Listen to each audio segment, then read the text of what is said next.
Hello, everyone. Welcome to the Blue Money Show. I'm your host today. I'm with Dante, the co-host. So, welcome to Chelsea Perspective. Please kindly like and subscribe to the channel. Dante, how are you, bro? Yeah, big up to Veiga. Big up everyone in the chat. Yeah, good, thanks. Yeah, not too bad, not too bad. Yourself? Yeah, I'm good, thanks. I'm good, thanks. So, today we talk about the game against AC Milan, but also we have some transfer news that we need to address before talking about the game. So, let's start with this one, right? Seems like this one is most likely to happen. I know some Chelsea fans don't want it to happen. So it says Chelsea have stepped up talks with Manchester United to sign winger Garnacho, and the informal discussion continue regarding RB Leipzig playmaker Xavi Simons. But we saw the reports that Chelsea might go for Garnacho first. So overall, what are your thoughts about this? Yeah, look, let's wait and see what happens.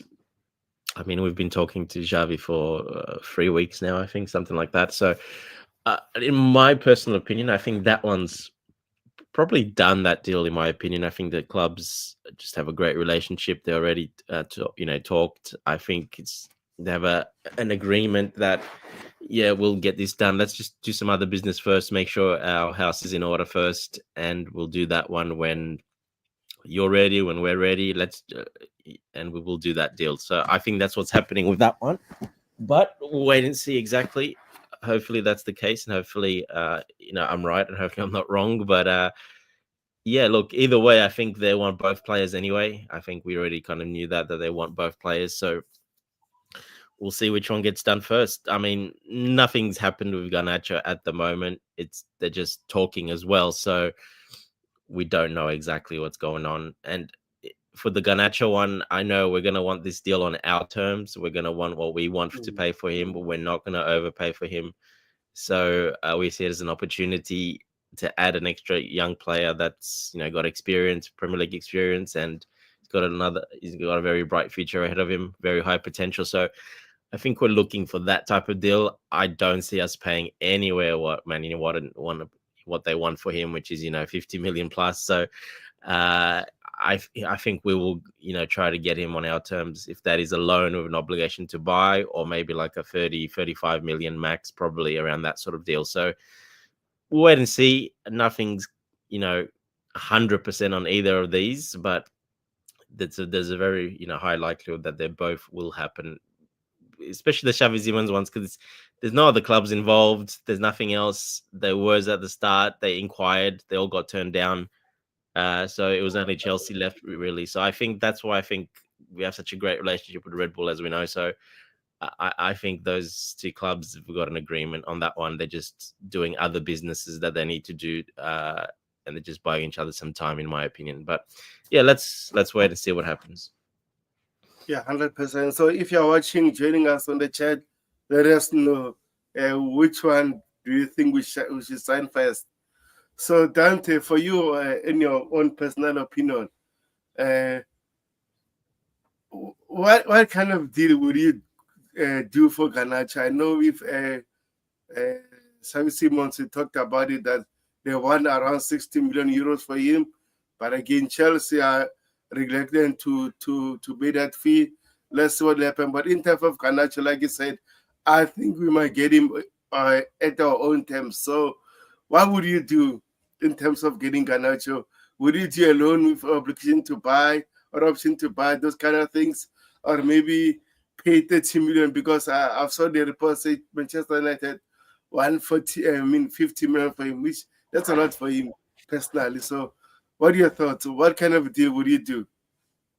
Yeah, like I said, might be a similar loan to Sancho, or like a loan with an obligation to buy. And if you don't buy, whatever the 5 million we paid as well, that would be very good. I think that would be smart business to do it that way. That's risk free, and you get to know exactly if he fits into the system, the team, I have no doubt that he'll fit into the system when we play a certain way. That's not a problem. Just if there's any, if he integrates with the team, with his teammates, etc., settles down, that would be a smart way to do it. We've done that with Sancho. Let's see if we do that with him as well. That would be my number one option. Number two, you're obviously paying, that 30 to 35 million. In my opinion, that's sort of where I think, might value him around that sort of price. Nothing like they want 50 million plus. So that would be the two probably best ways to do it. Because even at that price, if it doesn't work out, you're going to sell him that price anyway. So you're not really going to lose out, especially how we sell. No, he's got too much potential, too high upside for that to happen. He's still very young. So, yeah, look, either one of those two options. 100% I agree with you. I think, for me personally, I think we should do a loan with an obligation to buy a similar Sancho deal, because clearly the boy wants to leave. So they have no choice but to listen to us. Yes, they have their own valuations and stuff, but again, their boy is not at Manchester United's plan. So why should they not accept that kind of deal? And also, they accepted similar offer from Barcelona to get Rashford. So let's see what will happen. For me personally, I'll wait until the deadline day or 2 days before the deadline day. Guys, this one we can give it to you. Let's do an option to buy. Then next season or along the season, we'll evaluate him. Then we can sign him permanently if he behaves very well. Because I know some Chelsea fans have those question marks about this social media stuff. But again, I don't care a lot about it. As long as you do the job on the pitch, it doesn't affect the dressing room. I think I'm cool with that.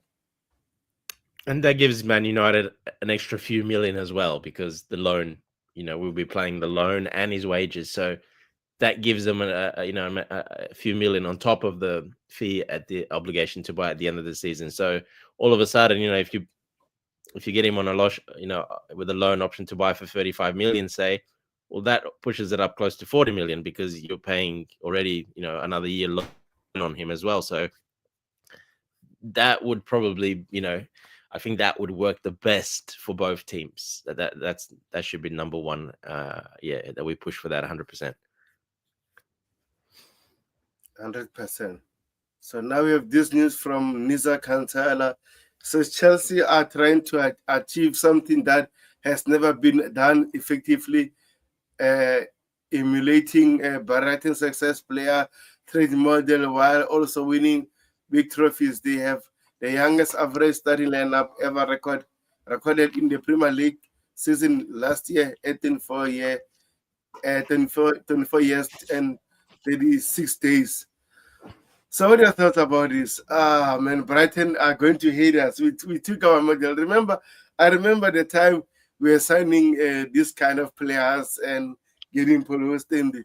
I remember our fans who said, "Oh, we are not Brighton. There's no way going to win trophies with this kind of model." But look at us right now. Our Chelsea fans really are buying into it, because we're winning trophies and we're effective. Look at even Estevao Gittens against Bayer Leverkusen. You can see this guy is still young, but again, he's most effective, and he gained experience playing for Palmeiras. I know the leagues are different, but again, he gained a little bit of experience when he was playing for Palmeiras almost 2 seasons. So clearly, Chelsea fans are starting to buy to this model. Even they say, buy experienced players. I don't think we'll do that. I don't think we're going to buy overage players into this system. So what are your thoughts? Yeah, look, obviously there's a couple of teams that sort of went similar. The Red Bull, they kind of did that at the start quite a bit. Dortmund kind of did that, but then sort of changed it up again. So Red Bull did win a couple of trophies when they did that. So there is a couple of teams. Brighton obviously didn't. It's a little bit different though. You're playing in a Premier League where there's already an established, very hierarchy of the big teams. So it's a bit harder for them to do that. I always looked at it the same way. I thought we can do it. You get that talent and you put it at a big team. but you get a big talent from everywhere else as well and put it in here. I think you can do it. It's just about the manager that's managing those players. I think that's where they got it very wrong. That's the part I criticize the most, and that's where they've got it wrong. They finally got it right with Maresca, in my opinion, and I did say that from the start. I think, yes, I think finally we've got a manager. Look, our ex Pochettino, obviously, he wasn't a bad appointment because he had a history of doing that pretty well with young players, but unfortunately, he hasn't changed his sort of ways. He's always going to be that type of coach. Unfortunately, he's still stuck in the past, unfortunately, with his tactics and his training methods and everything. So I realized pretty soon, no, he's actually not the answer. He's not going to do anything here. He might get a little bit close, and he did win in the cup final. He got a bit close, but I knew he's never going to actually win something, because the way he's playing, he's just not going to win those games. You're not going to win those big games the way he plays. So, and that's why he's never won. So, yeah, look, once that went, I realized, yeah, if we can get an actual manager, coach in that, someone that's really, man management, looks at every little detail, studies a lot of film, and that has a great record, working with the young players as well, and an attitude, and be tough and honest with them, like an Italian manager. I kept saying at the time, when I saw Maresca, I'm like, yeah, that's finally we got a perfect coach that to really bring this young group together and really get the ones out that he knows are not that serious. He will get them out. They won't be there, and that's exactly what he's done. So he's bring everyone together, and I think that's been the missing ingredient. That manager coach that can do that, and yeah, look, he's definitely done that in his first season. So there's a bright future ahead. So yeah, look, you got to give some praise to the directors. They did get this young talent. It was their objective. This is what they were told to do. It's not like they just do this, for fun. And this is what were brought in to do. They just follow. They're just following what they were told to do, and this is what they've done, and they've done a great job of it. Yeah, you're not going to hit on all the players when such a big turnover, but I think they've hit on a majority of the players, and we've got a settled, like almost, a strong core. And that's what you need. You need that strong core, because then after that, you can slowly add and look for more to add to that core. But you got to hit that strong core first. And that's exactly what they did, in my opinion, with the likes of, you got Enzo, Caicedo, a lot of young players there that are, even Cucurella, Sanchez, a lot of them. We hate Brighton, but actually their players have all turned out to be good, minus Sanchez, but he's obviously still a very good shot stopper, and he's become valuable in this team in the last 12 months. So, yeah, well done. That's all you can say for now. 100%. And again, guys, welcome to Blue Morning Show. I know most of you are sleeping or just wake up. Welcome to the Blue Morning Show. If you have been subscribed to the channel, please kindly like and subscribe to the channel. And big up to Timmy Dayo says, let's go, guys. Big up, respected fellas. Hey, Dante, long time, bro. Big up, Tim. Good to see you again. Yeah, you haven't been on that much recently at Chelsea Perspective, but yeah, good to see you. The lawyer is back. Call him the lawyer. The barrister, the lawyer. Yes, that's his nickname from me. 100%. Now, since no club at the top level has no club at the level has ever attempted to rebuild in the way that Chelsea are, since Trent Bowley and Clearly Capital took over of the club in May 2022. Chelsea approaches confused and alienated some football fans, but confirmed for Champions League and winning the Conference League, and then claiming the Club World Cup changed the conversation. Man, I don't want people to join to do what we are doing, because I know they were jealous and we had a lot of noise. We don't know what Chelsea are doing, but mostly now people are just opening their eyes. So what? Wow! Look at what Chelsea are doing right now. It's working. Man, they must continue with their silly models. Let's say Lake and Todd Bowley build their own model and winning trophies. So Dante, what are your thoughts? And also, this is Dante, respected man, respect. Yeah, look, unfortunately, when something's successful that works, you're always going to have copycats. It's just how it is, the system. Look at, the way football is played, the same way that when a formation really works and you start winning with it, well, all the other teams start to copy those formations. It's exactly the same with that. A lot of teams already started to do that quite a bit earlier on. They've already started to do this. We saw Nottingham Forest do the same thing in the same window. They decided to swap 24 players basically and get a lot of them, young, talented young players. They did the same thing, and it worked very well for them as well because they, Bournemouth. You saw Bournemouth do that quite a bit as well. They started copying that model quite a bit, and they already sold them, but because they can't really keep that talent, unfortunately, like we can.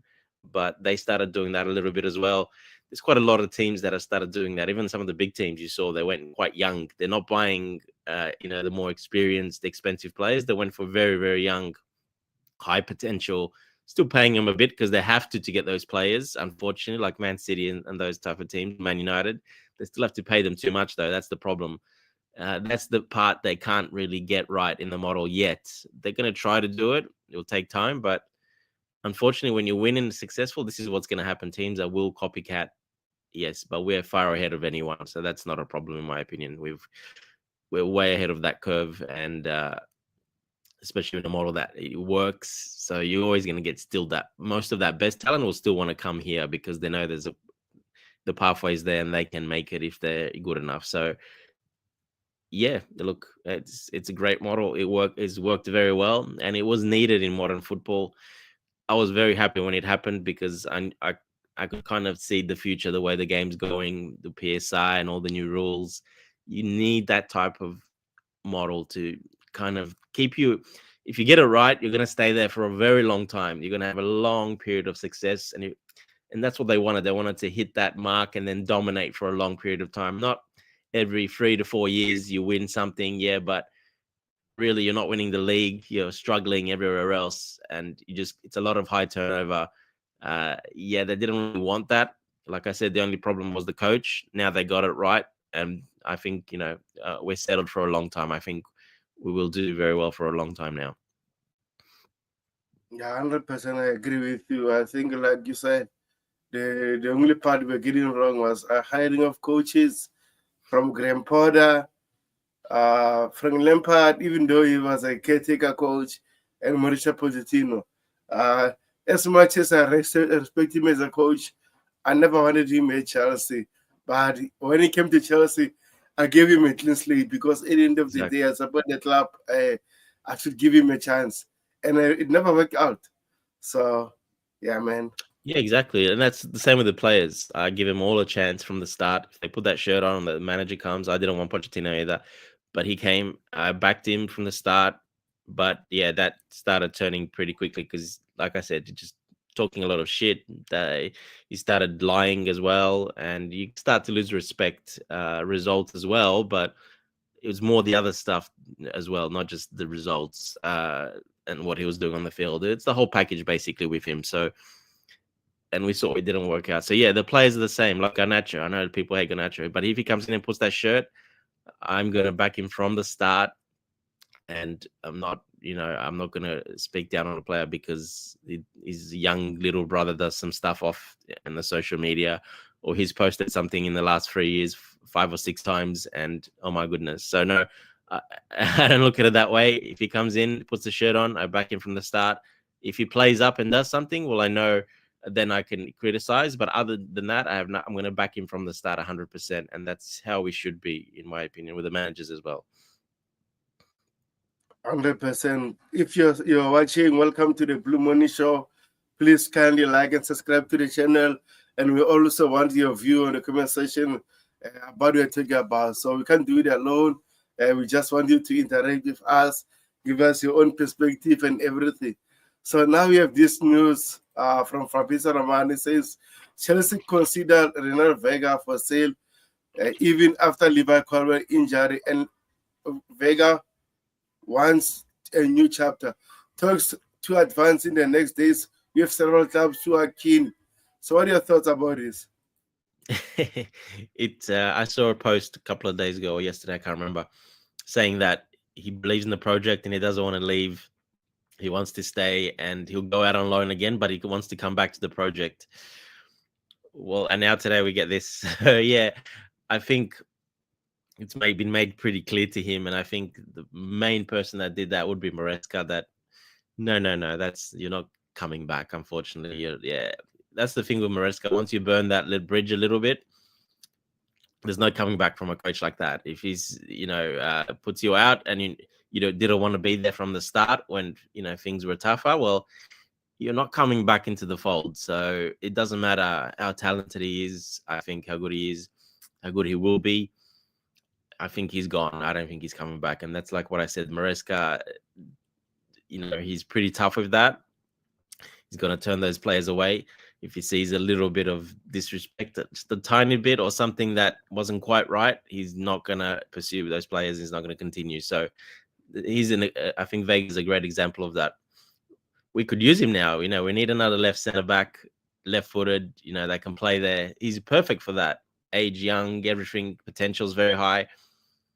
But obviously, because he left and he didn't want to stay and compete and get involved, I think Maresca's put his foot down and this says, no, I'm not taking it back. It doesn't matter what's going on. So, look, the club's going to make a massive, massive profit on him. So, the club's probably happy to do that as well. No problems. But they are still obviously backing the manager as well. And they're agreeing with him. So, yeah. Too bad for Veiga. Unfortunately, I do like him. I think he's, like I said, he's got the potential. He's a good player, tall, physical, can hold the ball pretty well, run around. He's got a bit of acceleration off the spot. For a centre back, it's perfect. But yeah, unfortunately, I think that bridge is burnt, so he's gone. So we will sell him. We're going to look, and don't be surprised in the next few days you'll hear an announcement on this one. I think he'll be done. They've been working behind the scenes quite a lot, so I think he'll be out of here very soon. Yeah, 100%. I was talking with some source. It says Saudi are interested in him, but again, you're just waiting for the European clubs before going to Saudi. And also, Al Nassr want him, but since they signed I think it's Igor Martinez from Barcelona. I don't know if they can go for him again. So let's see what will happen. Personally, I want him to stay in Europe, and also should put a silent clause, because this guy, if he goes to some club, I know he's going to do very well. So we need to get a silent clause as well to get some money every time he goes to a different club. Yeah, and don't be surprised they will do that, because we're the best sellers in the business. So yeah, don't be surprised that'll be a little stipulation in the contract that there will be probably not a large clause, but there will be a little clause. And like I said, every time he moves, we'll get a little cut. So yeah, either way, it's still a win-win for the club, because they're going to get a lot of money for him, and it is what it is. It's a win for the player too, because he's got his move to a big club. When he came in, he was pretty much nowhere on the radar of anywhere of a lot of the big teams, and he came in, went to Juventus, started, came back now. He's going to go to another really good team, make a lot of money, and he's just starting for Portugal in the centre-back role as well. So it's worked out for everyone in the end, and that is part of the model. That's why it's successful, because if that happens, well, then you've got a very big fail-safe. 100%. And as also, thank you, Tim Dyer, for your input. Says, yes, that's right from Dante. I think the finest job that has done is to unbundle, resemble the structure, the fundamental first. Now everyone can see that the club is on the right trajectory. And also he says, yes, that's right from Dante. I think the finest job has been done. Okay, say the same thing again. Yeah, same one. So I agree with him. We are moving into the right direction. So hopefully Renato Veiga, like I said, we put a silent clause. If not, I mean, I won't moan because we are going to get a profit overall. So I'm okay. Yeah, you just got to trust. You got to trust the manager in this situation, and I think he's earned that trust. You got to, look at the Felix as well. The same thing happened. So you got to trust the manager that he'll make the right decision, and he's picking the right people for that locker room that he wants. So you just got to back it.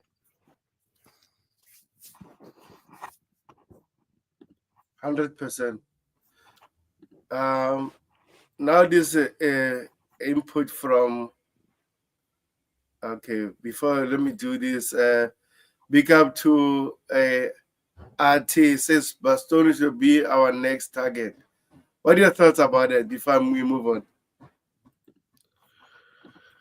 Yeah, look, I've always liked Bastoni for a long time. I was, when we started the model and we looked, I'm like, he would be a very solid fundamental piece to bring in, to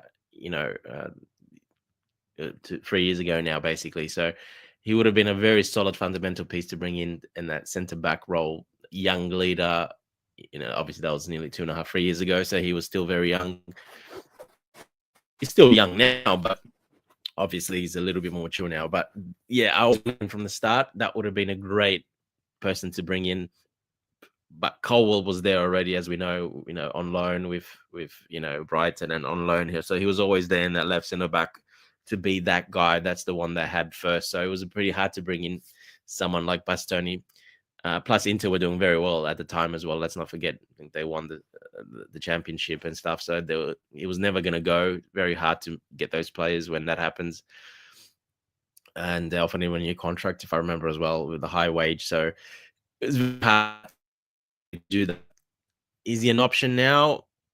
Look, where Inter are, he would be. Not sure if that's the case, though, if we still can, if he still wants to go. People say that, let's get this player, let's go. Well, it's not that. In real life, it doesn't work that way. There's so many things that have to fall into place for that to happen. The player one needs to go. You need to inquire.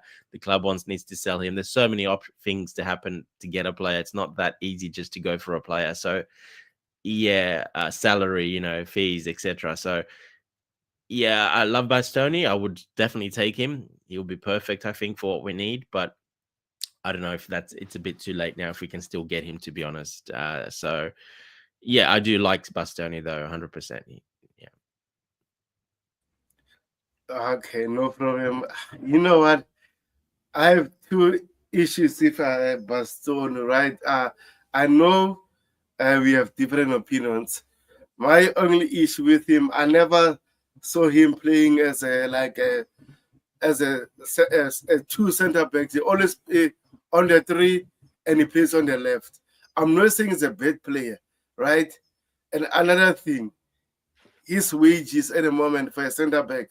I know center backs at other clubs are earning a lot, but if Chelsea, with our model, will Chelsea give him a pay rise or he'll still remain on the same salary? Because I think it's earning almost 200 or 180, if I'm not mistaken. So do you think Chelsea will do that, Dante, if you're in for him? And also, how much will he cost to sign him? Yeah, he's still on okay wages. He's on 168 pounds a week. So he's on the higher side, but it's not too bad. But that's what I said. That's why that ship has kind of sailed a little bit. Because if you got him maybe, 3 years ago, that would have been a little bit different. So look, it's still a doable contract. I mean, the thing is, if they leave Italy and they want to move, they're always going to ask for a lot more to move. That's what happens. So, yeah, it'll be still that's why I said it's still very hard, and that ship has probably sailed a little bit because of that. Hold on one sec.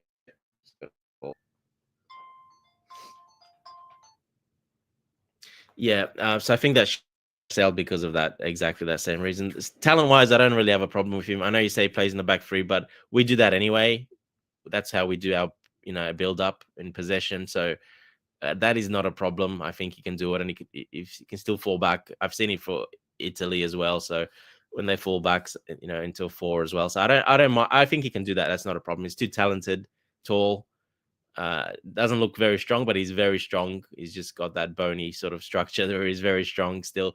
But yeah, he would be very good. But yeah, I think that ship has sailed a little bit because of what we said. The salary, the fee would be massive as well, and the salary would probably go up quite a lot. But yeah, never say never. But yeah, it'll be very very hard to do. Yeah.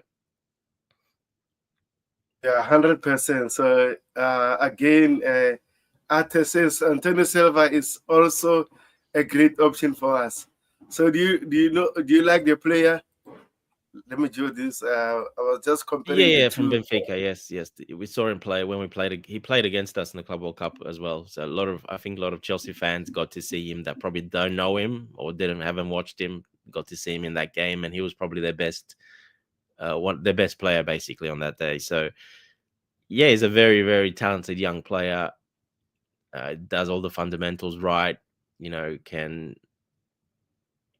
carry the ball as well, can pass the ball very well with both feet as well. So strong in the air. That you've got the thing up on the screen now. So yeah, the comparison is more of your typical defender, that a bit more old school in defending when it comes to that as well. So he's much stronger defensively. So yeah, he would suit, but again, he's going to cost. I think he's got 100 million release clause or something like that. He's got a very big contract release clause. Benfica, when they do sell him and will sell him, they're waiting for a big team to come in, and they're waiting for a team to spend 100 million on him or close to it to be their main one of their main defenders. And I don't think we would do that right now. I don't think we're looking at a player like that at the moment. Unfortunately, I wish we would. It would be great, but I think Colwill is that long-term sort of pillar, the way the club are looking at it. And I think till Fofana as well, this season is the last season. They still look at him that way, but till that happens, this could happen maybe next season or, something like that. If Fofana's not there anymore, and then we're still looking for that more sort of replacement that can be a pillar there as well, maybe then. But no, I don't see this now. No chance, I don't think, happening now. Yeah, I agree with you. Guys, welcome to Chelsea Perspective Blue Body Show. Please kindly like and subscribe to the channel if you haven't. And again, says Antonio Silva much more cheaper wage-wise. I agree with you, but at the same time, I don't know, Dante, if you had a chance to see my chat with we call it Growth. I was asking Growth what kind of center back Chelsea should replace Levi Colwill. Talked about Nketiah, Nketiah, and also Antonio Silva. Talked about him, but the issue with him, right, like you said, Benfica are looking for 100 million for him, but they might ask around 60 million, which I don't think that might be true, especially with Benfica. So I don't know, man. No. Benfica, I think I'm right. I'm not sure if I'm right. I might be confusing the players, but I think they got 100 million release clause on him. So yeah, they don't want to sell him now. They're waiting to get money like that in the next couple of years, basically. So they're not going to sell him. And that player will not go anywhere for that price if he's not a guaranteed starter, a pillar in that defense. That player is not going anywhere either. So yeah, look, with Fofana still there, and this season he's fit, ready to go. If that doesn't work out, and then next season, yes, we will be looking for, I think, for another young pillar to be a starter in the right centre back position. Maybe then, but no, I don't see it now this window because of that. Unfortunately, if Fofana wasn't there, we would be looking for one. But unfortunately, we still got Fofana there as well. So no, I don't think it'll be this window. And I don't think the money's a problem. Even next year, we can play 100 million for him, no problem, because the salary will be low. His salary is obviously very low. So, but not this season, unfortunately. Yeah, I've sent you a graph there to just have a look at the players that are under 23, that the centre backs that kind of fit our system and our philosophy, and that would Maresca would. And what this model looks at for defenders as well, they look at a lot of these metrics. And you've got it in the number one section there. You'll see those are sort of the defenders we would be kind of looking at, if we're going by data and other things, this is the kind of defenders they would be looking for that position to fill Colwill as well. So that graph, it's a pretty good one. It's quite detailed, but it's pretty clear as well if you have a look at it. Yeah, I agree with you. I'm just seeing Levi Colwill there, and also I don't know, is Jorrel Hato here? Who's this? Let me have a look on the other page. Hold on, because it's too small for me on that one. No, that's Bar. That's J Bar. No, that's different. Oh, J Bar. Oh, okay. Yeah, like you said, I think this is our model. Go ahead. Yeah. This is help data and details. Like it says, they're build up versus responsibility versus dueling. So overall sort of kind of defender, but it's a ball playing defender as well that can do it, especially to be able to play the ball very well. And Colwill does that pretty well as well. So yeah, that sweet spot over there. Yeah, you've got that number one sort of sweet spot where all those metrics kind of align, is that sort of area. Don't be surprised if we're looking at that area there, that number one area where where I think we could fill that position. Yeah, I even see Dragoshin from Spurs. I actually think that guy is so good. Unfortunately, they have two of their best center backs playing. I think the other one's from Argentina, and the other one is Van what? I forget Mickey his Van name. Ven and Romero, yep. Yes. So yes. At the moment, it's not getting enough game time. But if we had him in that left center back role, I think he'll do well at Chelsea. And not in that system. He's not really. I don't see him as a high block kind of system. He was brought in for that because he's done that in the past, but for the Romanian national team, because I know him very well, obviously being my background's Romanian, so he doesn't do that either. They sit in more of a low block, so I'm not sure. He doesn't fit that system that well, to be honest. Well, he can do it, but it's not really his bread and butter. He's more of an old school centre back.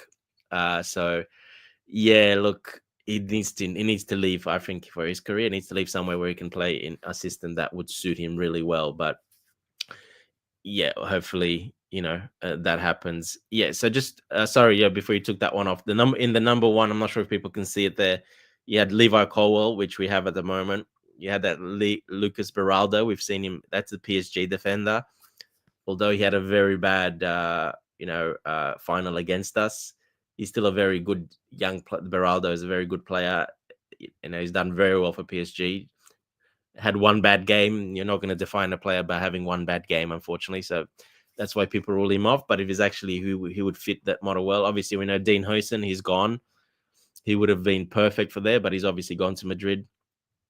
Kubasi, if people know Kubasi as well, obviously from Barcelona, he'd probably be pretty hard to get. Lekeba from Red Bull, that's one that would fit very well in that position. He's a very good young player. And then there is a very good young English talent in that level, Taylor Harwood Bellis. I'm not sure if you know him, Tobago, but yeah, I know him. Yeah, so he would be a very good one to put in there. Exactly, he's in the same bracketed with Colwill and those players, so he would be really good. And English, young talented English, he would be one that it's not a fancy name. People don't really know. I've spoken to, they don't know him. Only some of the English fans know him because he's not a fancy name, but the metrics are very high up there, so he would be very, very good if we can somehow get him. But yeah, that's, people want mostly the big fancy names, as we know. That's what people see. That's what's in the in the media, our big accounts push those big names as well, unfortunately. So yeah, look, those couple of those players I mentioned would be very good. They fit the metrics and the data is all backs it up. 100%. Before I continue the the news from Vince. I saw a comment talk about another player that I actually like, but I don't know will do that. So before that, let me just address this comment. Says I think it is a rather better at this point to invest a great defender at this point than Xavi Simons. No, I think we have money to sign both. So it's not about what we can do. I think we have money, but also at the same time we still need to sell likes of Kunku, Sterling, Axel Disasi, Renato Veiga to make spaces. So I think we are good. So big up to Dali Wilson, and then he gave me a good shout out, man. And I actually like this player. Says Al Morelo or Skolobek need someone who will be second to Levi Colwill though. So I'm just watching the data MB, right? Oh man, look at Skolobek. His metrics here are so good, man. But again, would Dortmund sell him? We are not sure. And how much? I don't know. What are your thoughts about this? Yeah, You rate the player? yeah, I do. He's unfortunately injured long term. He's been out for a long time. So I think he did his knee, if I remember right, something like that. So yeah, he's one of those unicorns that I say unicorn because his metrics and everything is out of off the charts. As you can see there, his chart is pretty crazy. He's he's almost like a perfect sort of typical, prototypical, when I use that word again, defender, modern defender that he's got crazy speed, can play all across the back line because he's got that crazy speed for a tall, big guy as well. So, but that is one big problem. His body keeps breaking down because of that reason, because he's a bit too crazy. He's too good at all those metrics, and he's too fast for his own good, and he gets injured quite a bit because of that. So he's one of those that I think will have that problem for quite a long time till he slows down a bit and gets more mature, and because otherwise he can't play any other way. He goes at 100%. That's how he is. But he always plays on that edge, and he always gets those injuries, unfortunately. So I love him. He's great, but because of that, and again, he's one of those that is going to start for Germany national team when he's ready to go and fit, and it's very hard to get. People need to realize, I know these players are good and big names, but these players are not coming here to be second fiddle to Colwill, I can tell you that. So if we sign any of these players, they have to be guaranteed to come in to basically be that number, that big guy, because you're going to have to put 80 to 100 million down for these. It'll probably most likely take a record defender bid to get some of these guys. So they have to come in and they have to be the main man, basically. And I don't think that's what the club's looking at because Colwill is there. So yeah, I don't think that's going to happen, to be honest. Although I do love him. He's like I said, he's one of those crazy unicorn players for a defender that can do it all. But yeah, unfortunately, those injuries are going to be a big problem in his career. Unfortunately, I think Murillo probably can do that, but even him, good luck trying to get him away from Nottingham Forest, from that owner. You're not getting him unless you're paying crazy money. He's under contract. And again, I don't know if he probably would move to Chelsea, but he's very short, as we know. He's a short centre back, 5'11". He's very, very short. So will he come? He'll be good. I think he can do the job. He's a very good, tough player, very strong, just not very good in the air, obviously. But he still wins because he's got a very strong body, knows how to body up. But again, it's hard to get those players that are going to come in like that, big money, and basically you're putting them there to be the starters. It's not going to happen, unfortunately. I don't see that happening. The club look at Levi Colwill as that guy. So until that changes, I think, yeah, you're not getting any of these players, to be honest. 100%. And then Timmy Dyer says, please, Dante, can you repeat those names of suggested candidates for the center back mentioned? I think it was talking about Tyler Howard Bell from Southampton. I actually like this kid, man. I saw him playing. He's quite tall, but again, he still needs to improve those metrics.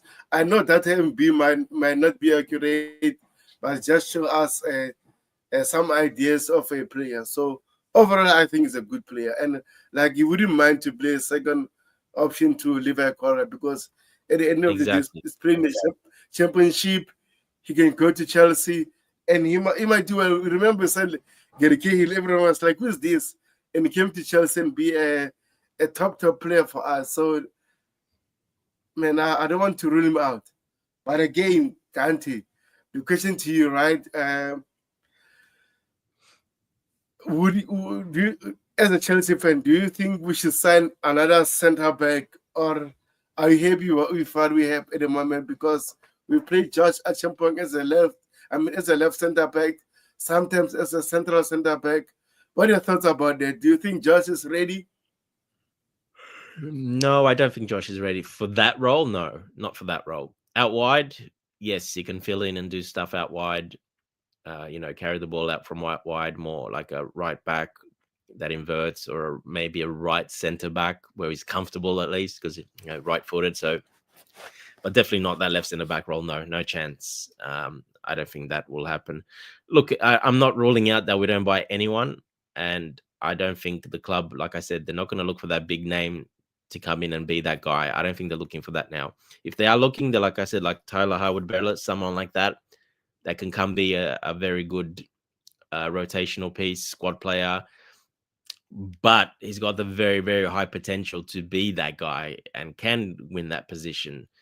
That's the player they will be looking for if they do sign a player. So that's why I named some of those players, like Tyler Howard-Bellis. And people don't know him. He's not a big name, but he could fill that role. I do think we can cover it, though. The thing with the Levi Colwill, I know it's an ACL.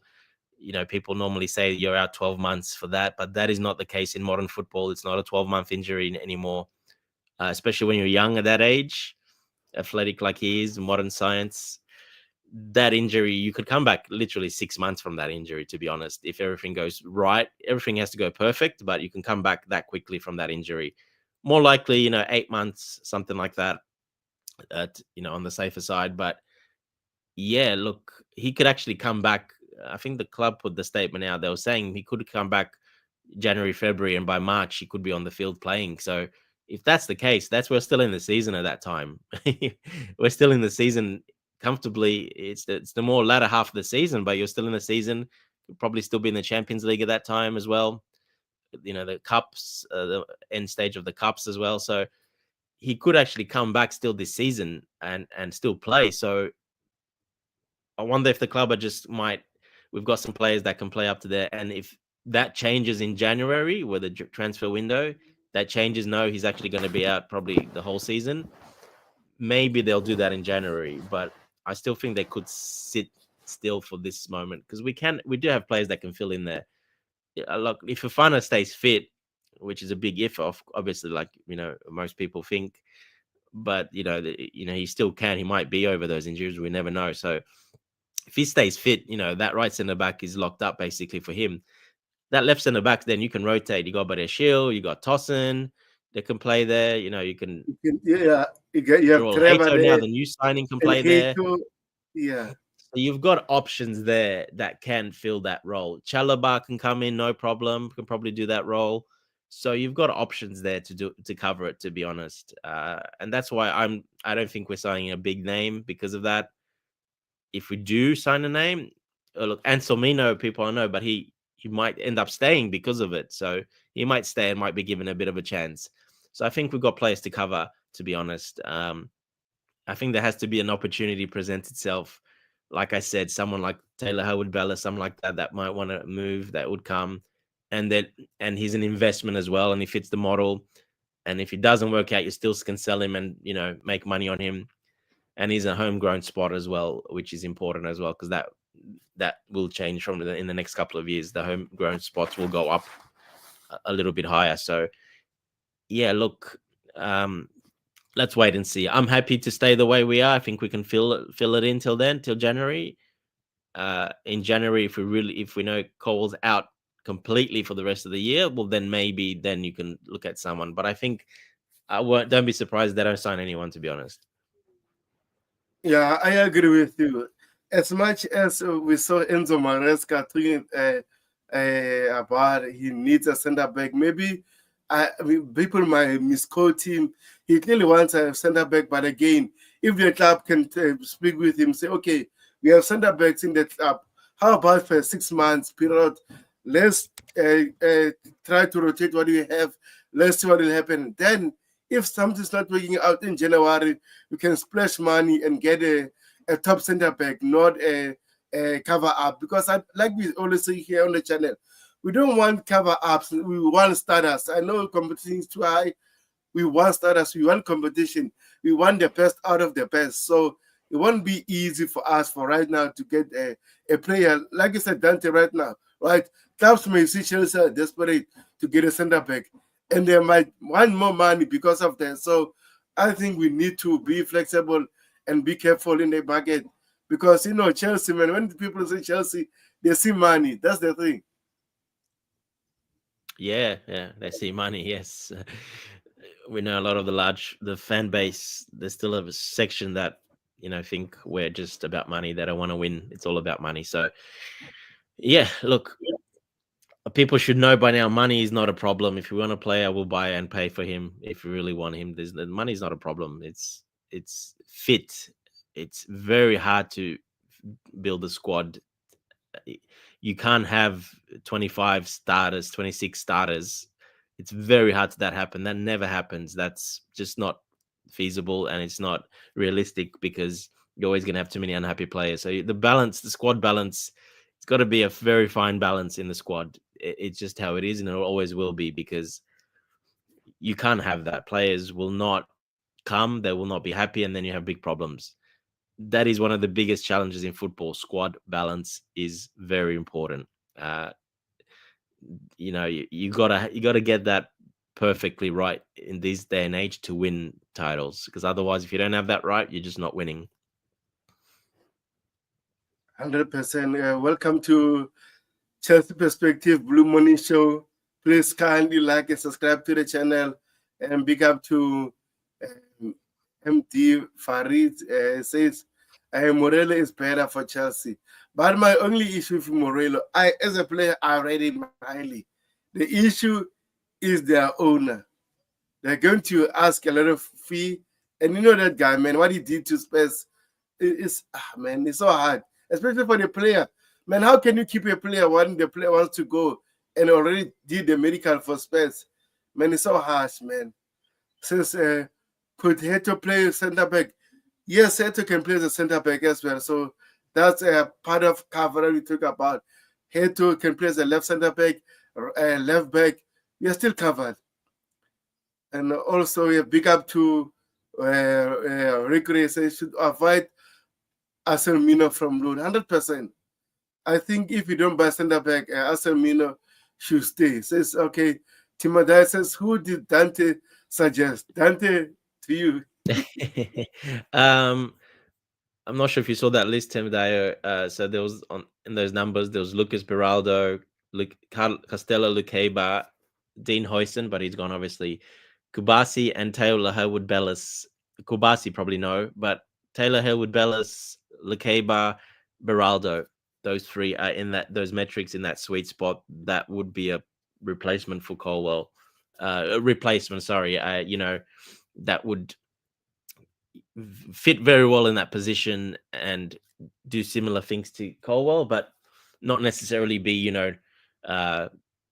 number ones take Colwill's spot, and that would be available as well. Probably you can probably get for not bad, numbers as well. So those three are those there. There's obviously way more players than that, but those are the players that sit in that sweet spot that, the same kind of metrics, the same kind of fundamentals as that we would probably look for if that was the case.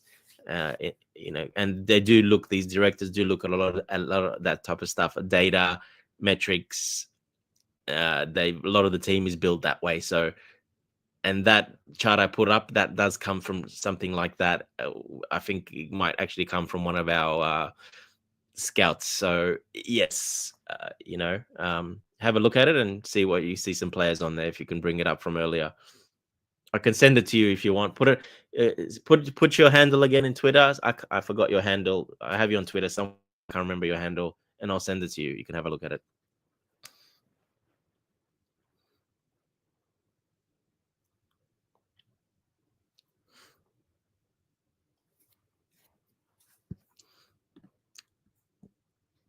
I'll just keep talking to Veiga just on a phone call for a second. So yeah, on that list. So those are the players that are up there that sort of fit that position really well and would really would complement sort of a Colwill that you can rotate with Colwill and can do those things very well together. They all do those kind of things really well together.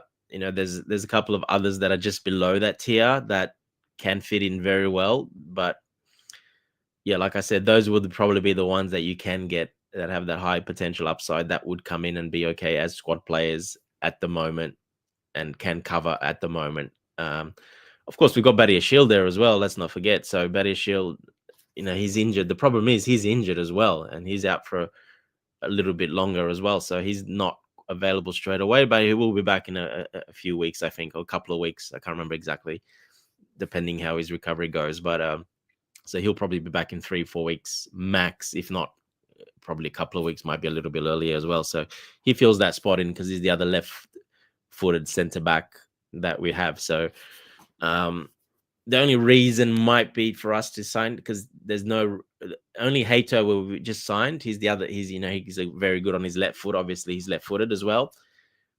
We did sign him more to be Cucurella's sort of lieutenant and learn off Cucurella and fill in for Cucurella more, I think, than actually be a centre back. So we'll wait and see how they use Hato, but of course he can be used at least till Bayer Shield comes back. So yeah, well, let's see what happens. 100%. Sorry about it. I was on a phone call. Says if Guehi comes in, then we are definitely selling Chalabatos and next season or Jen. I don't think Mark is coming to Chelsea. If Chelsea wanted him, we should have signed him long ago. He's so cheap, man. So yeah, and also Liverpool are tricky for him. Go ahead. He's an option I like as well because leadership, he can do. He's got good tangibles.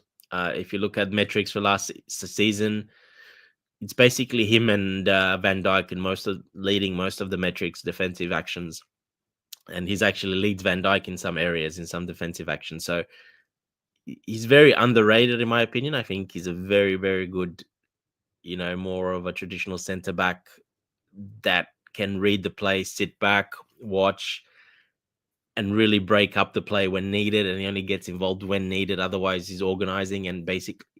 So I think he would do really well because I think you need that. Having an organizer there like that makes a big difference. You see when Tosin plays a lot of the time, he does that as well because he's got that gene in him as well. That leadership, that organization, keeps the line always straight and honest. And we always have really good offside traps when he plays because he's organizing that line always. That's something Colwill is still trying to do. He still hasn't quite mastered that yet. He's still trying. Obviously, the rest of them are quite young. And again, they're not that type of leader that do that either. So, taking that responsibility, Guehi would be really good to come in and do that. I think he would be a great addition, in my opinion, because of that leadership.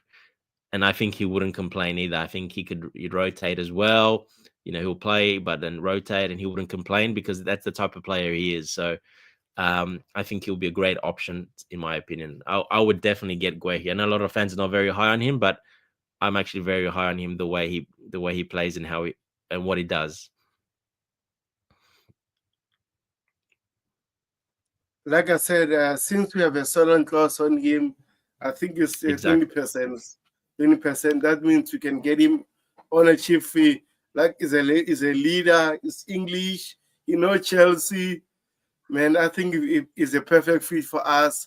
But again, Liverpool are just pushing to sign him. So it remains to be seen whether Chelsea really want the centre back or not. Because if they don't want the centre back, I think we are not going to sign anyone.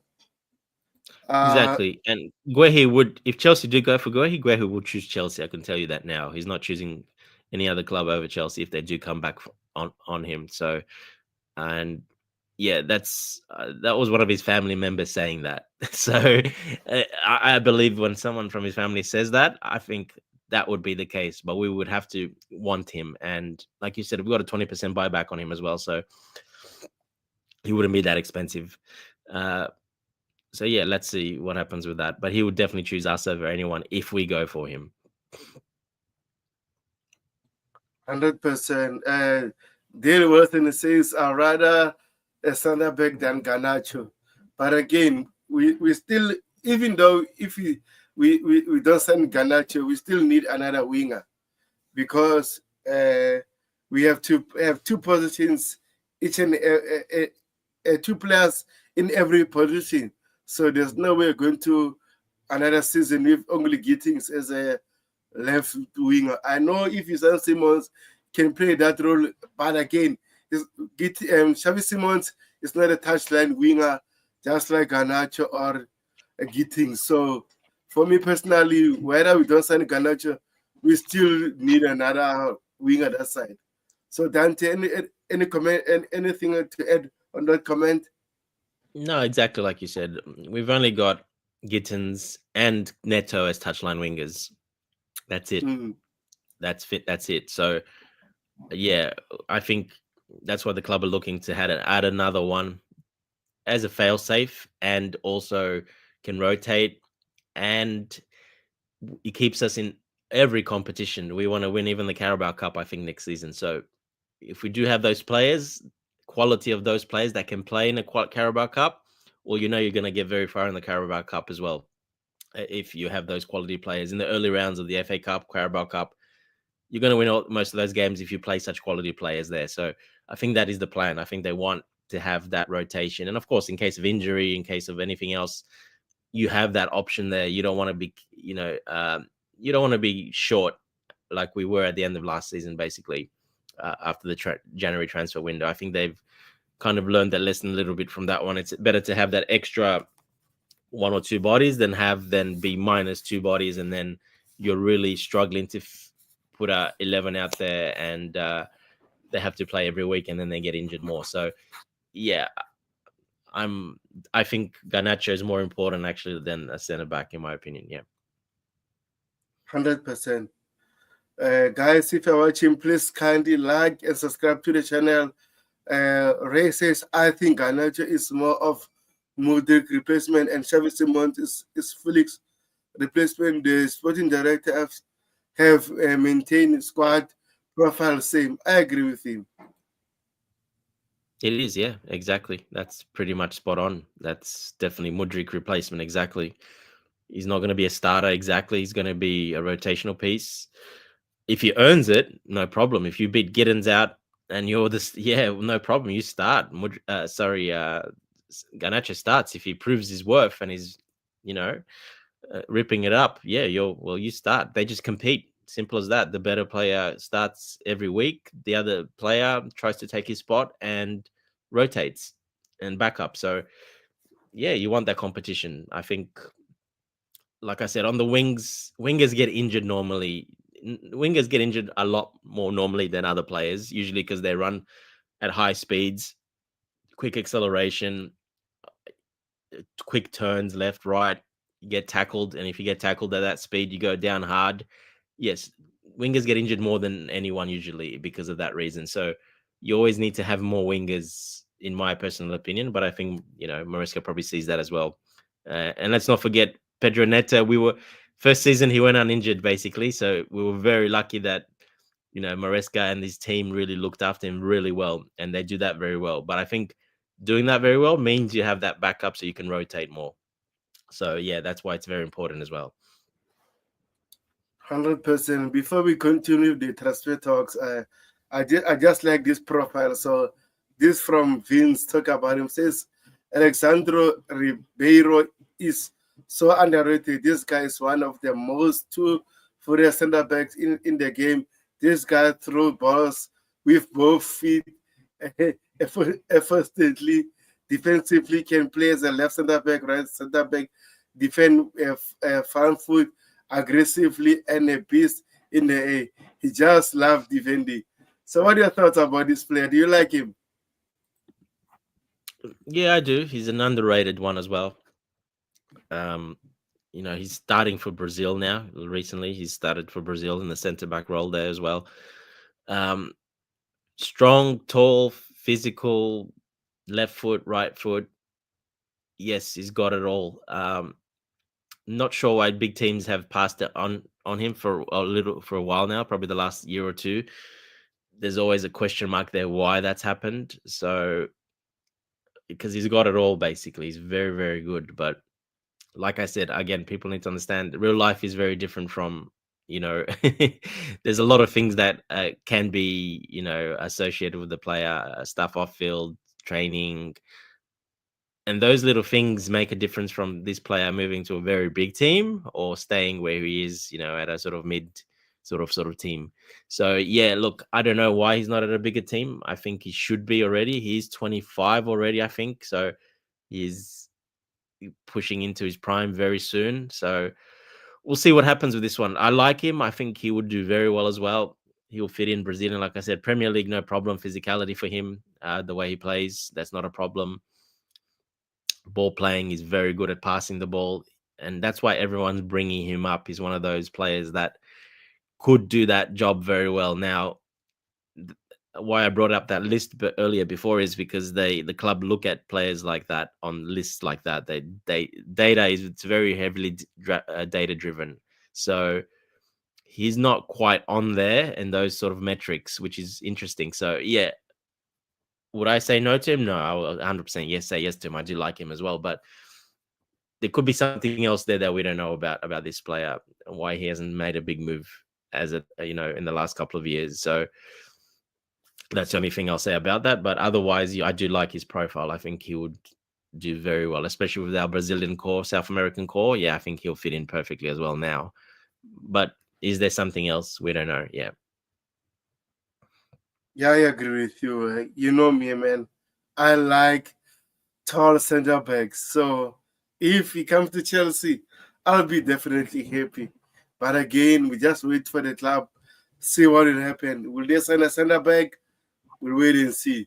For now, the links are quiet. So big up to Makim. Says Tyson is a better option than most center back currently.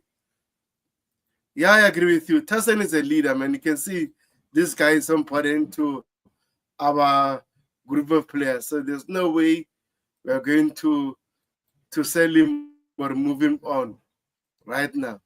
So big up to Tyson, by the way.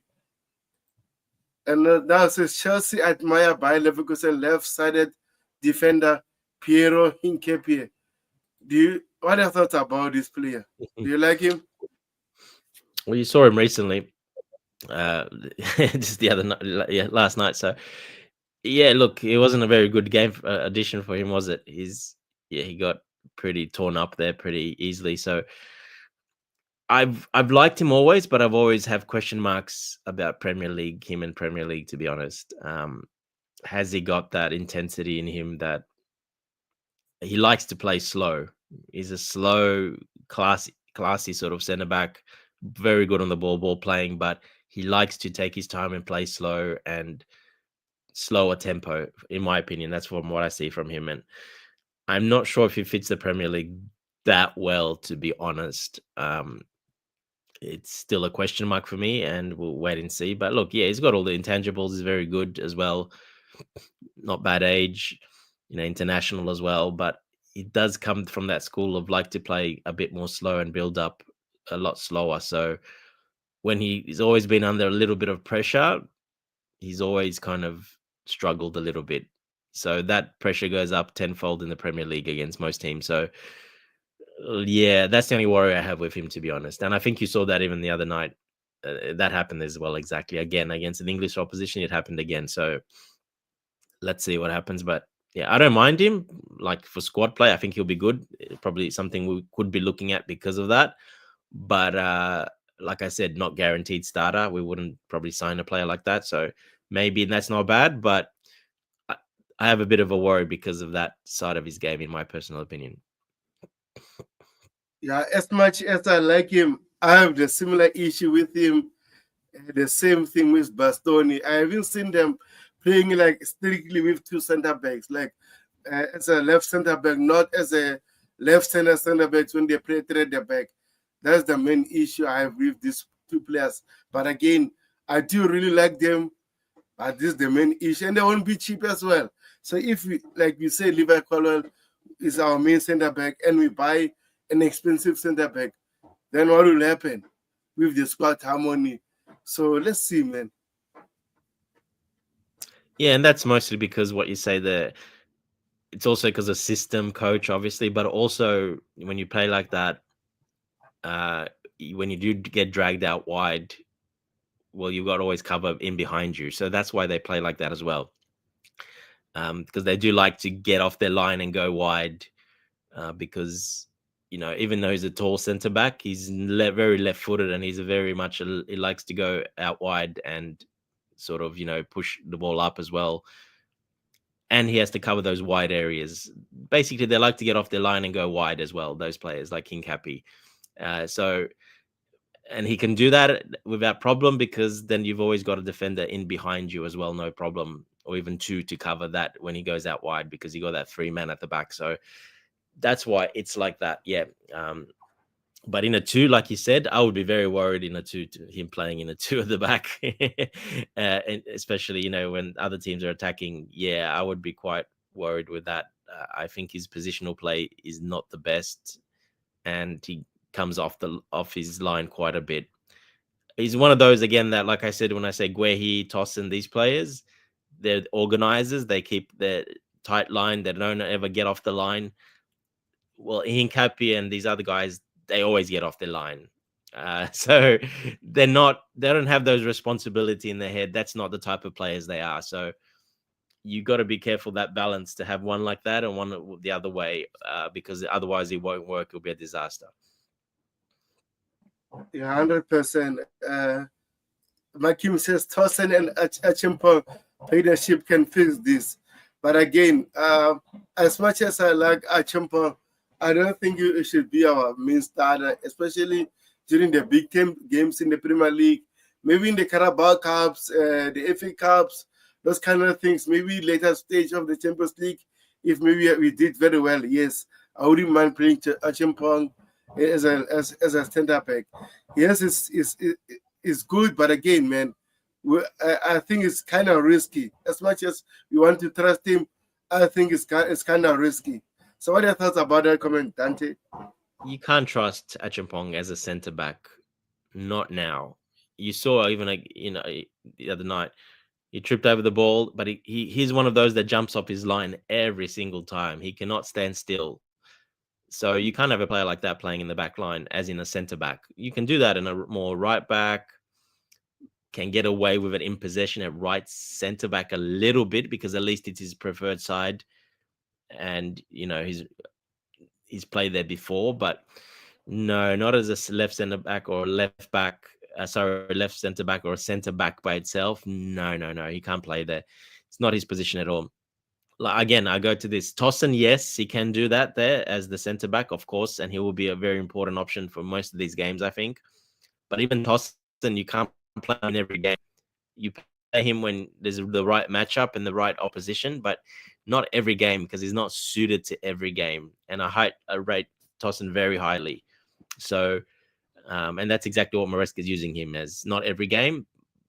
A lot of the games where he can mark like a wood, when we played against Forest, when there's a physical threat, or when there's a team that plays a lot of balls in the box, he clears everything out. So, but when we're a bit more open and more running in behind, Tosin's not that guy to play there, because he'll get exposed. So, yeah, Achapong definitely not, because he'll definitely get exposed very quickly, because it's just not his natural position either. He's more of a right back, like I said, wing back, can invert into midfield, but not really a centre back. I don't think that's his position. He might be later on when he learns much better, but nowhere near at the moment. He's nowhere near that level at the moment. yeah, you can risk him and playing him there, maybe in a Carabao Cup early rounds or FA Cup really early rounds. Maybe you can risk him them, no problem, but not against proper opposition. No, I don't think you can risk him. That's putting the player under too much pressure and setting him up to fail. And I don't think, yeah, you do that. I don't think Maresca would do that either. 100%. They talk about Brian Thwaite at Everton. I think he signed a new contract, so he won't be sold at Everton. And like I said, I don't know why he signed a new contract, because he knew a lot of teams were out for him. He could have maybe at least wait until the transfer window, then he can sign a new contract. But during the transfer window, sign a new contract. I think that was a kind of a bad move for him. Well, it tells you everything you need to know about the player as well. He's happy there, first of all, to do that. Yeah, he got a bit of a raise in his salary, which always helps money, but he's guaranteed starter and he's happy there. And maybe he's happy at that level for now. He might not want that extra pressure at the moment. He might want to stay there. So that tells you about a lot of the player. And I think that's why you've seen a lot of the teams pull out of that and move away from that because of that reason as well.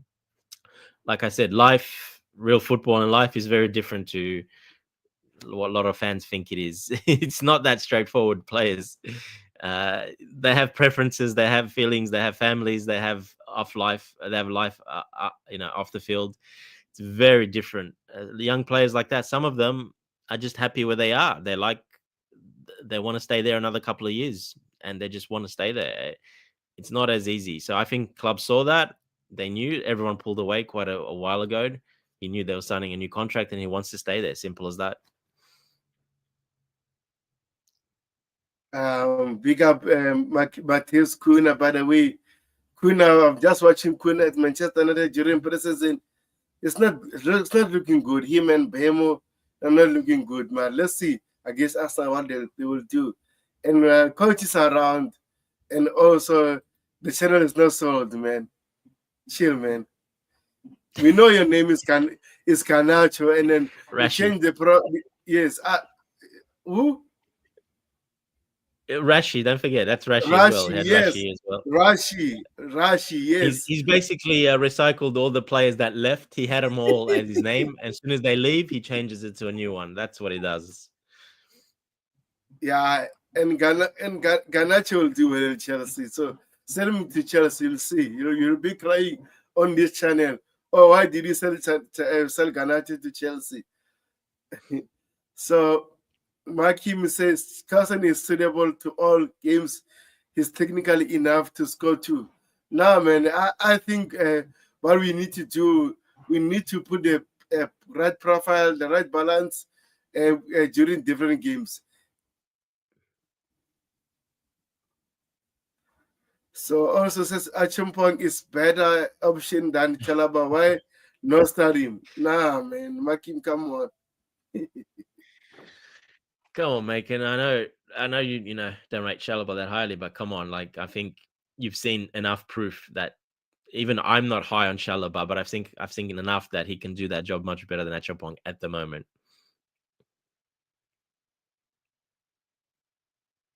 100%. Guys, if you're watching, please kindly like and subscribe to the channel. Let me see how many likes. 35 likes. We need to push to 50 likes, guys. Come on. Big up Nkuma Nada says we as a fan base can't say Achimpong isn't ready while simultaneously slating the club for not giving Rio Gamaha a clear pathway. We better pick a side and stick to it as a Chelsea fan. What do you thought about this? Man, I don't like this. I'll answer this after you. I mean, the player. Why are you still talking about Rio Ngoma? He's gone. He's a different club. Forget that player. He's gone. Unless you're related to him or you've got a really close relationship with him, maybe something like that. But I mean, he's not a Chelsea player anymore. Why do we talk about the player? Let him do what he does. He wanted to leave. He's gone. Simple as that.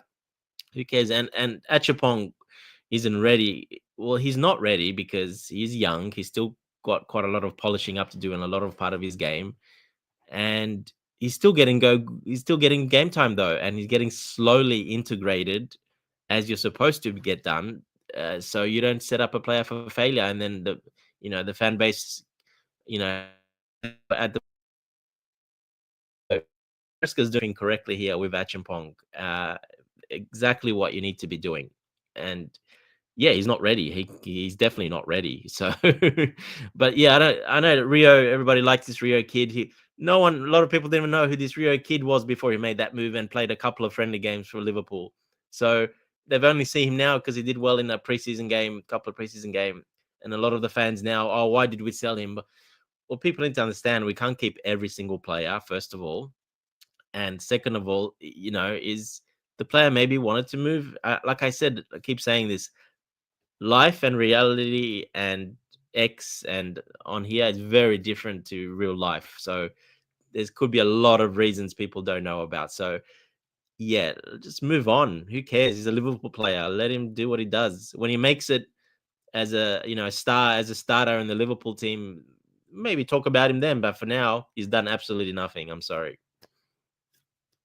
100%. And again, I know at the moment he's doing very well in the preseason, but do you think Arne Slot is going to play that player against like Chelsea, Man City, Arsenal? No, I don't think so. He's going to play cup games, maybe FA Cups, the Carabao Cups, but as a starter in the Premier League, no way. And also, like Dante said, there's no way Chelsea are going to keep all the academy players. No way. Look at Man City right now. They are regretting Cole Palmer. Cole Palmer now is doing very well at Chelsea. And the Manchester City, by the way, they signed their former goalkeeper from their academy. So clearly, there's no way they're going to keep all the players happy. At the same time, they need to play to develop. And with this kid, Rio, unfortunately, it's one of those gems we sold to Liverpool. It's okay, man. We move on. We're still producing some good players. And then there's this other guy from, I think it's Egypt, Rabat, is a right winger, also a left-footed. He's so good as well. So, man, Carbon, it clearly shows that Carbon are producing a lot of talent. So at the end of the day, we can keep them all, bro. So we have to understand, yes, it might hurt a little bit, but again, we can't keep them all happy. In terms of Achimpong, I like him, but again, this is Chelsea Football Club. We are playing against the big teams. There's no way you're going to risk Achimpong playing against likes of Manchester City, Arsenal, while we have Trevor Chalaba, maybe Tosin there, and Wesley Fofana if he's fit. So as much as we like Achimpong, if it's not ready, guys. So we need to understand. Come on. And there's a pecking order. There's a pecking order in every dressing room. I know personally because I've been in dressing rooms. So I'm talking from experience, not just talking just for the sake of it. Even though people not might think so, there is a pecking order. When you're that young, well, you're basically down the pecking order, salary-wise, fee-wise, but also age-wise. So there's a respect in that, and there's a pecking order in that dressing room. So you have to be a really superstar to be ahead of those players. Like I'm talking about, you have to be some crazy talent to be ahead of any of those older players and those more experienced players. He's not there for a reason. He's not ready. Very simple. And he hasn't got all the fundamentals. He hasn't got everything that he needs to be a starter or anywhere near a starter for Chelsea. So I don't know why people keep complaining so much about these young players. Just trust the managers, trust the coach, trust the assistants, what they're doing. He would be playing if he was that good. He would be starting over a lot of those players. But he's just clearly not. He's there for depth, and it is what it is. It's just football. You gotta hard to explain. People need to be able to be in those environments, and you need to be in those dressing rooms. You need to know how a system works. Yeah, you can read about it. You can, see stuff. But if you're not actually haven't experienced that and been there, it's very hard to explain to some people. They'll never get it, unfortunately. But yeah, look, don't be surprised if we sell Achapong in a year or two. You never know. We might sell him. You might not ever be ready or ever be good enough. People might not like that, but the club might see that he'll never make that next step.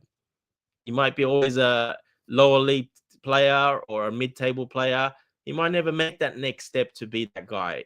And that's the same with Rio as well. Just because he's played in 2 friendlies in a preseason game or something like that. I mean, come on. There's nothing guaranteed at all. People just need to understand it. They get too emotional and too caught up in this stuff. Like, we keep talking about it. Why are people so emotional? People, kids from the academy or young players, do not form emotional attachment with these players, because 90% of the time they will be gone. 100%. Rashi says, don't worry about us, just give us our money. And says we need that Garnacho money to fund Baleba. By the way, you know what? Chelsea should get him on a loan with obligation to buy, and see where will he get that Baleba money. And Yeah, good also luck. with You're Baleba, going to pay a world record fee for Baleba if you want him. exactly. Brighton one similar to Moses Caicedo. Let me answer this call, bro. Yeah, they big up to Almighty Blues, by the way. Yeah, they want the same money. They want as like Caicedo, so, and they're not going to budge. They're not going to budge. They're not going to care because he's on the contract. He's a star. He'll keep playing unless Manchester United put up that probably record fee like for Caicedo. Well, good luck. If I don't know if Man United still has that money to put that much up. To be honest, I don't think they can put that much up at the moment. So unless you sell some more players, obviously, Garnacho will be one, but you got to sell a lot more than that to get that money, I think. Otherwise, you're going to be quite a bit of trouble after, I think, if that's the case. So yeah, good luck. Whatever happens, good luck to you guys. Not. Yeah, big up to Almighty Blues, like I said. Good to see you here, buddy. Tobega's just on a call. So we've got the next sort of topic we're looking at there. We've got the keepers, our keeping situation. So it's from Chelsea Dodgers. Chelsea are not searching for any new goalkeeper currently. They have faith in Robert Sanchez and Philip Jorgensen as 205, 206 approaches. Yeah, look, I have to agree with that. Even though I wasn't a very big fan of Sanchez, I think he's probably earned that right, especially those last sort of 10 to 12 games of the season and then going into the Club World Cup. I think he's earned that right, maybe to get another chance at it. We saw how good he was. And yes, people keep saying, no, he wasn't the reason we made Champions League and, finished 4th and, won the Club World Cup.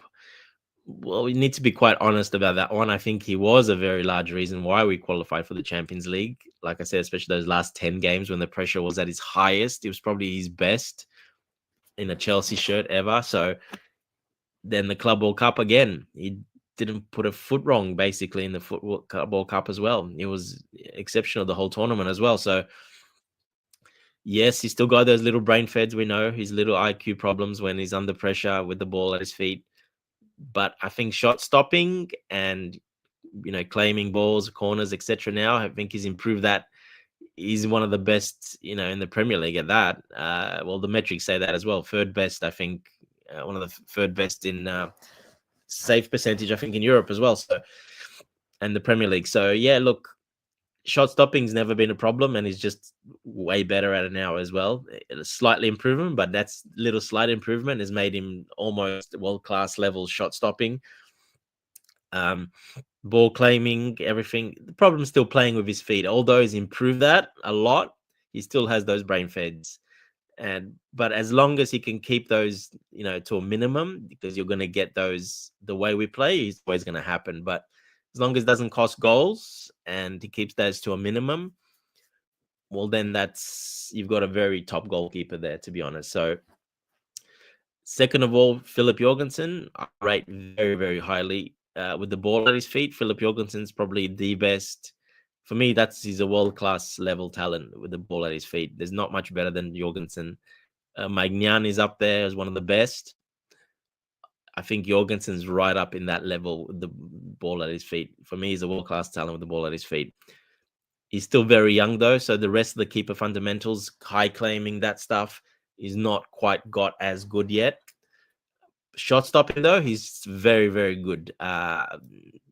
Probably not quite Robert Sanchez level at the moment, but very, very close behind it.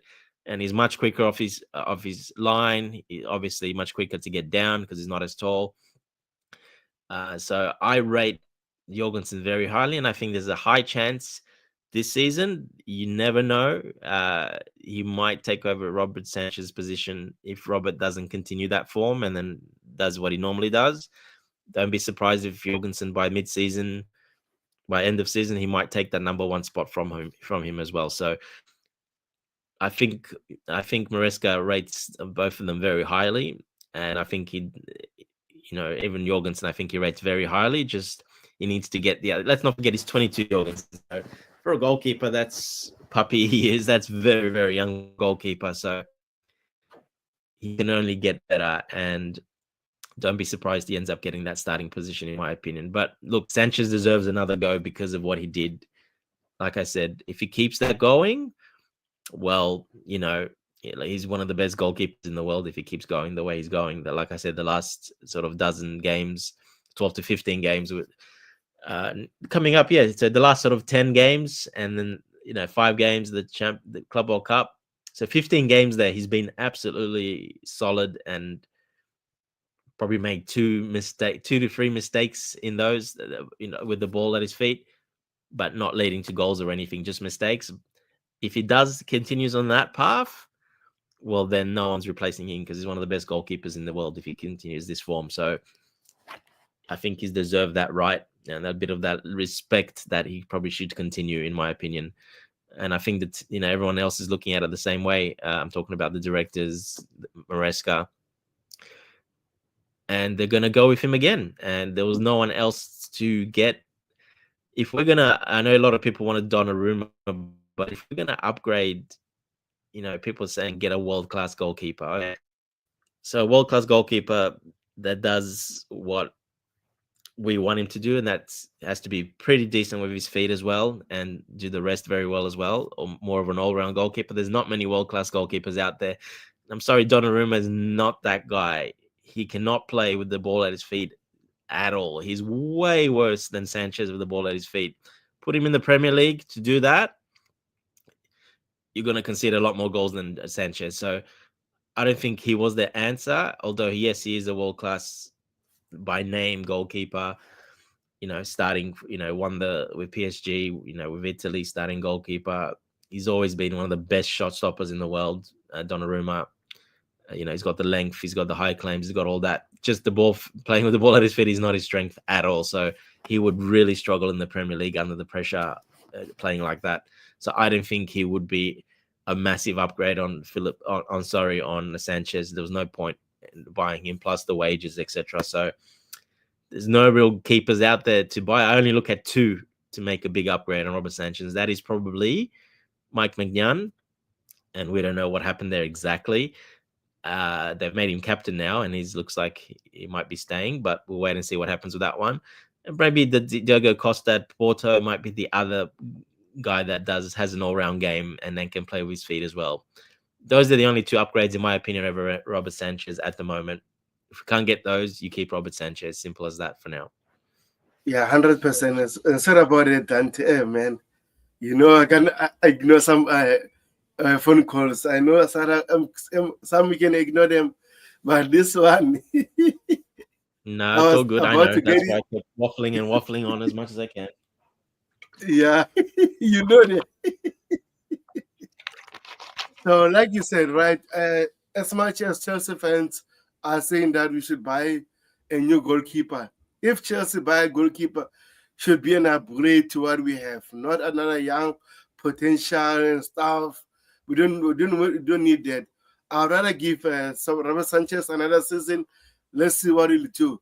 And then, if it doesn't work out, there's still January. As long as Maignan doesn't sign a new contract, AC Milan, they know that they might be in trouble. In January, we might offer them 5 million or less than 10 million. Okay, give us now for cheap, or we going to sell him for, we're going to sign him for free in June. So it's possible.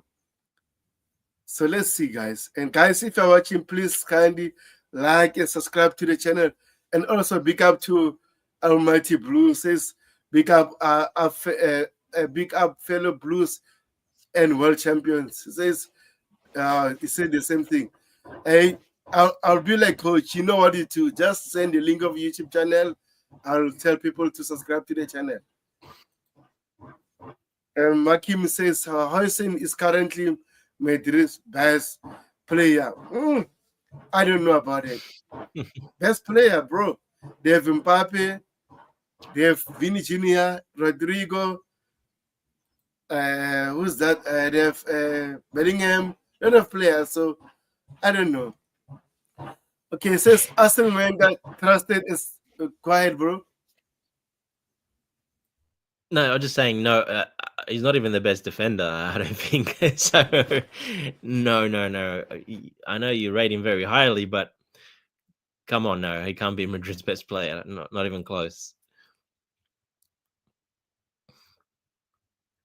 I agree with you. And also it says Arsene Wenger trusted a 17-year-old Fabregas, and he had a young says embarrassing grown men, weakly kids like Josh just need a chance. If Wenger had your own mentality, says growth wouldn't be stalled. What are your thoughts? So now he's comparing a young defender, Champong, to one of the most technically gifted players, midfielder. Yeah, look, I'm sorry, that's not the same position. It's very different. Different time, different age, very different times, and very different player, different position. No, you can't compare those two at all. I'm sorry. That makes no sense at all. Yeah, I agree with you, man. As much like we like Josh, if you don't sign a center back, I think this season he will give a chance. So let's just integrate him in the first team. Let's not just rush him. He's still young, man. Please, man, I'm begging you. And big up to Marshall. When did we play today? I'm in from South Africa. Big up my fellow South African. We are playing at 4 p.m. Our time, but in UK is 3 p.m. So this is the latest I can give you. So AC Milan is just a money-making club. I agree with you, but again, it's their own problem. And then they want Hoyson from Highback from Manchester United. I mean, not Highback, Highland or something like that, right? Since Sanchez is a very good goalkeeper, very good on the ball. If he decide to a great showstopper, if he put all his energy to it, and a great team player too. His only problem is a momentary loss of focus. I agree with you. Spot on. This is the only issue we have here on the channel about Robert Sanchez. Those bozo moments, those little moments, him as a goalkeeper is so good. And if he had Philip Jorgensen abilities on the ball, oh my gosh, Sanchez would have been a world-class goalkeeper. But his issue is those kind of things, lack of concentration, bozo moments. That's my only issue with him. Yeah, that's like I kept saying. That's basically his only problem, and he's cut that out. Like I said, in the last 15 games, he's only done it like 2 or 3 times, which is pretty good for him. Anyway, that's really good for him. So if he can keep it to that, well then, yeah, there's no point, like I said, getting another keeper at the moment if he can keep it to that low levels. And there was no goals scored from that either. So 0 goals conceded in the last 15 games from errors. So if that keeps going, I mean, you're not going to find much better goalkeeper than him if that's keeps going in that way. That's why he deserves another chance. Give him another chance. Let's see how he goes till January, and you keep him definitely 100%.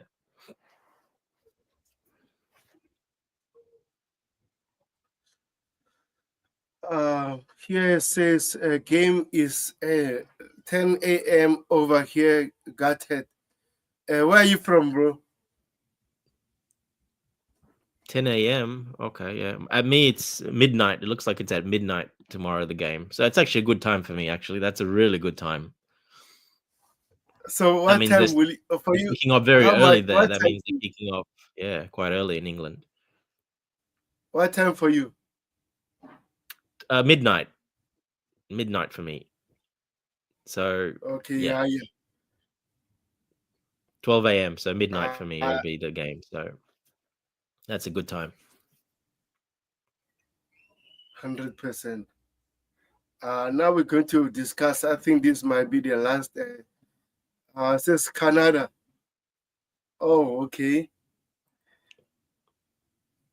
Yeah, it would be morning anywhere in the hemisphere. Yeah, where coach is in America as well. So yeah, it would be morning there as well. Yep.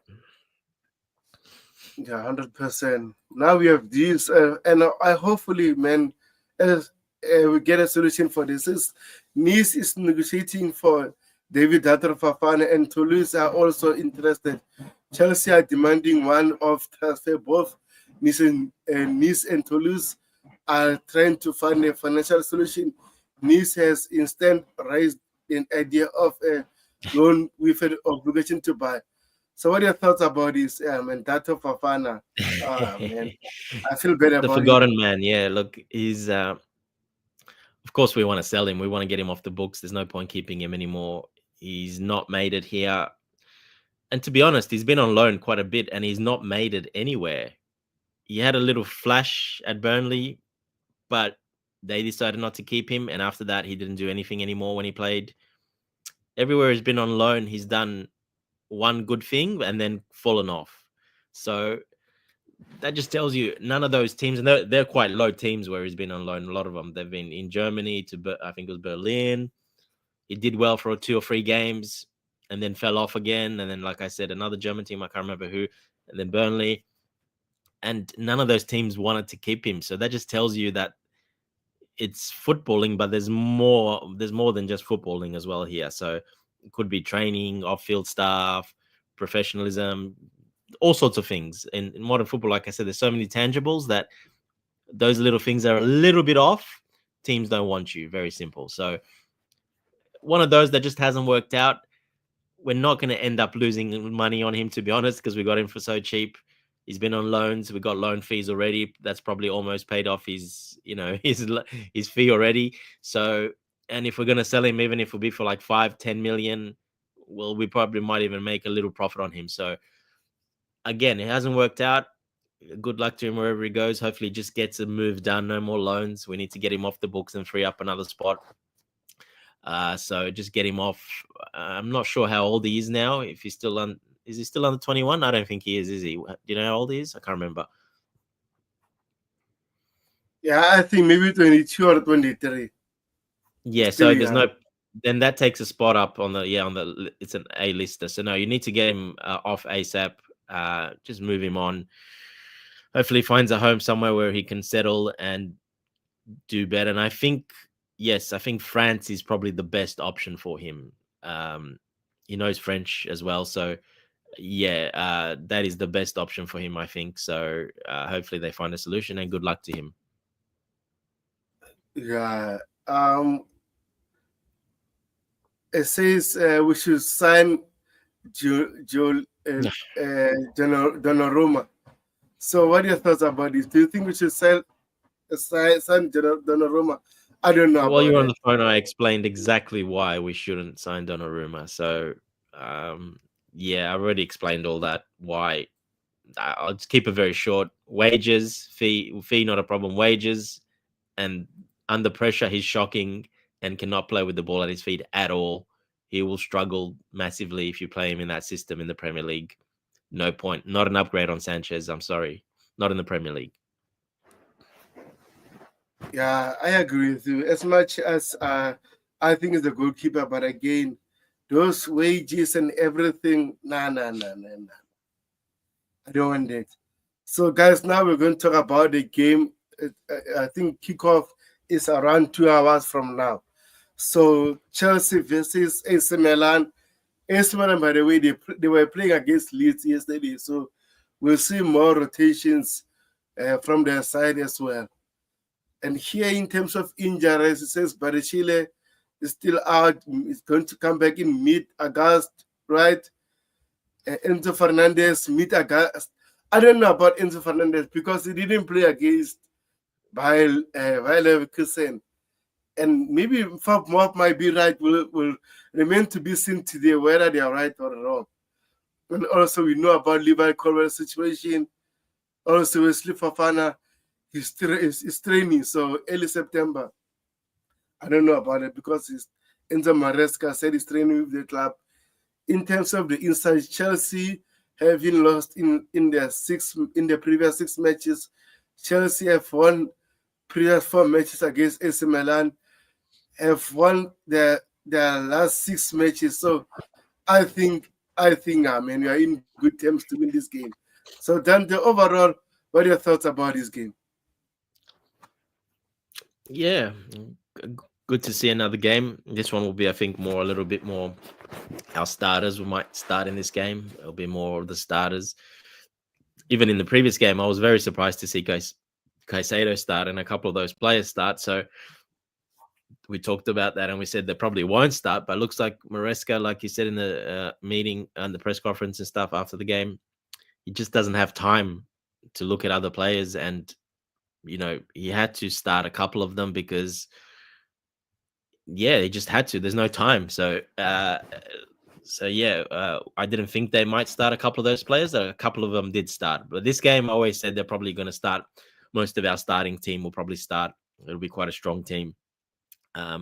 Whoever's ready to go, they'll probably start this game. So, it'll be good to see in a couple of hours. That's a good time for me. Like I said, midnight, because it's 10 p.m. here. So that's perfect kickoff for me. Usually they're the really bad, 4 a.m., 5 a.m., bad times. But now that's a really good kickoff for me. So, excited to see another game. It'll be a good test. Milan, are not the strongest, so I don't know what team they'll play. They don't really sometimes takes these too seriously. So, we'll see what happens there. But one thing I do know, we're going to take it very seriously, and they're going to get absolutely battered and smashed if they don't take it 1 ounce seriously. They're going to get absolutely hammered. So, it'll be good to watch. Good to see a couple of other players added to the team and just see how the dynamics work, because that's probably the number one. These new players, how they're going to mix and the dynamics with the players, the starters, not so much like we saw the previous game with Palmer and Estevao. That was one dynamic I wanted to see, but there's some of the other ones more we'll see, like Gittens and how they actually, with maybe João Pedro up front, how they actually work together as a group. So which mix is the best? So I think you might have a good view of this one. I think Maresca will play strongest team, I think, in this one, in that first half, to see how that actually works on the pitch against the competitive game. But obviously still, like I said, a lot of these Italian teams, German teams, Spanish teams, they don't really take preseason as serious. They're not like, the English teams. They still muck around a little bit and they don't run as hard. They sit back a bit more. They don't really try as hard in these preseason games. Whereas the Premier League teams always go full on, like in the Premier League, basically. So that's why I said it could get ugly for Milan this game if they do that. So, but that'll be nice to see anyway. So, hopefully we can put a few goals in Magnanuts and we show him, make sure he leaves, because if he stays there, he's going to cop a lot of goals. Yeah, 100%, bro. I agree with you. Alu Paul says, I think Enzo is still assessing the new player's strength and weakness, probably why Enzo didn't play. And I agree with you. I said the same thing, but again, after seeing this from Mob, I was like, maybe a little bit concerned, but let's see. If Enzo is not available, actually, I'm not that concerned because Andres Santos is there, Dario Silva is still there, and we also saw how they played against Bayer Leverkusen. But as a Chelsea fan, I want my all players to be injury-free and be available all the time. Says I think Milan have a little bit descent in their preseason games. Recently, Rafael Levi, especially. Man, Leo against Rich James. I can't wait. Rich James going to lock him. So I'm not stressed about this game, actually. So before Yeah, we just move they're on, then attacking. Yeah, sorry, go just they're ahead. attacking. Yeah, they'll attack. They like Leao and those players, but just talking about as a collectively, they don't go as hard in these preseason games. The Italian teams, especially when they're going to be in England now in the Premier League on a little pitch like that, the crowd really close, they struggle quite a lot. So we'll see how we go. But with the Enzo one, yeah, I think we'll see what happens with that. We'll know a bit more today if he's got a little knock or not. Um, we'll see what happens. Fofana has been training, and Maresca said he's probably ready. He might probably be ready for the Crystal Palace game. He should be ready to go. So he's not September. No, he'll be ready pretty soon around the corner. Yeah, 100%. So Dante, before we move on, right? We saw the game against Bayer Leverkusen. Uh, what really impressed you during that game, and who was your standout player for that game? Before we move on to this game. Yeah, sure. Yeah, look, obviously Estevao played very well. Um, Palmer did his thing. Estevao did well. I think Gittens was very impressive when he came on. He showed you in that little cameo. He showed me a lot more than Madueke has done for a long time. So I was very happy with that. I think he did very well. Just the way he takes his man on, the way he runs, his head is up a lot, which I like. I think that is very important. So that's one thing I criticize Madueke a lot for, having his head down all the time. I just didn't think he would take that next step till he, does that much better. And Giddens came on and for me impressed me a lot. I think he'll be a very important player on that left-hand side. I think he'll be the starting left-hand side player in my opinion. So obviously if Xavi Simons comes in and against low blocks, it might not be if Xavi Simons is there, but against everyone else, he'll be the starting. And for now, I think he'll be that starting left wing player 100%. So he really impressed me the way he came on and did his thing, just his strength, his running, even his tracking back, everything impressed me a lot about how he played. So him, obviously Estevao with his obviously skill and, flair and just his smart play for a young kid. He's so smart. Again, plays with the head up all the time. Likes to take his man on. So again, him was very good. Those two probably for me stood out the most, to be honest, because I was looking at them very closely as well, obviously. So to me, those two stood out the most. Palmer, the other ones, I know what they can do. Dario Sugo, actually, even him, I looked at him quite closely, and I think he did very well as well. Like you said, if Enzo's out, we've got cover now. With Santos, even though he was quite quiet, he actually had a solid game as well. I didn't mind his game either. So we've got plenty of cover now. If an Enzo, Caicedo, these players are out, well, we've got plenty of cover now and good quality cover as well. So yeah, probably the new boys, definitely, because I looked at them more. Esugo, Gittens, Estevao, how they're going to integrate with that team and how they're going to adapt to the players around them. I have no trouble with Estevao. I think he can integrate with anyone and adapt to anyone. He's that good. He'll do just fine. And Gittens as well. I think he looks very good. Like I said, with Palmer there, he's going to really get a lot of balls in behind.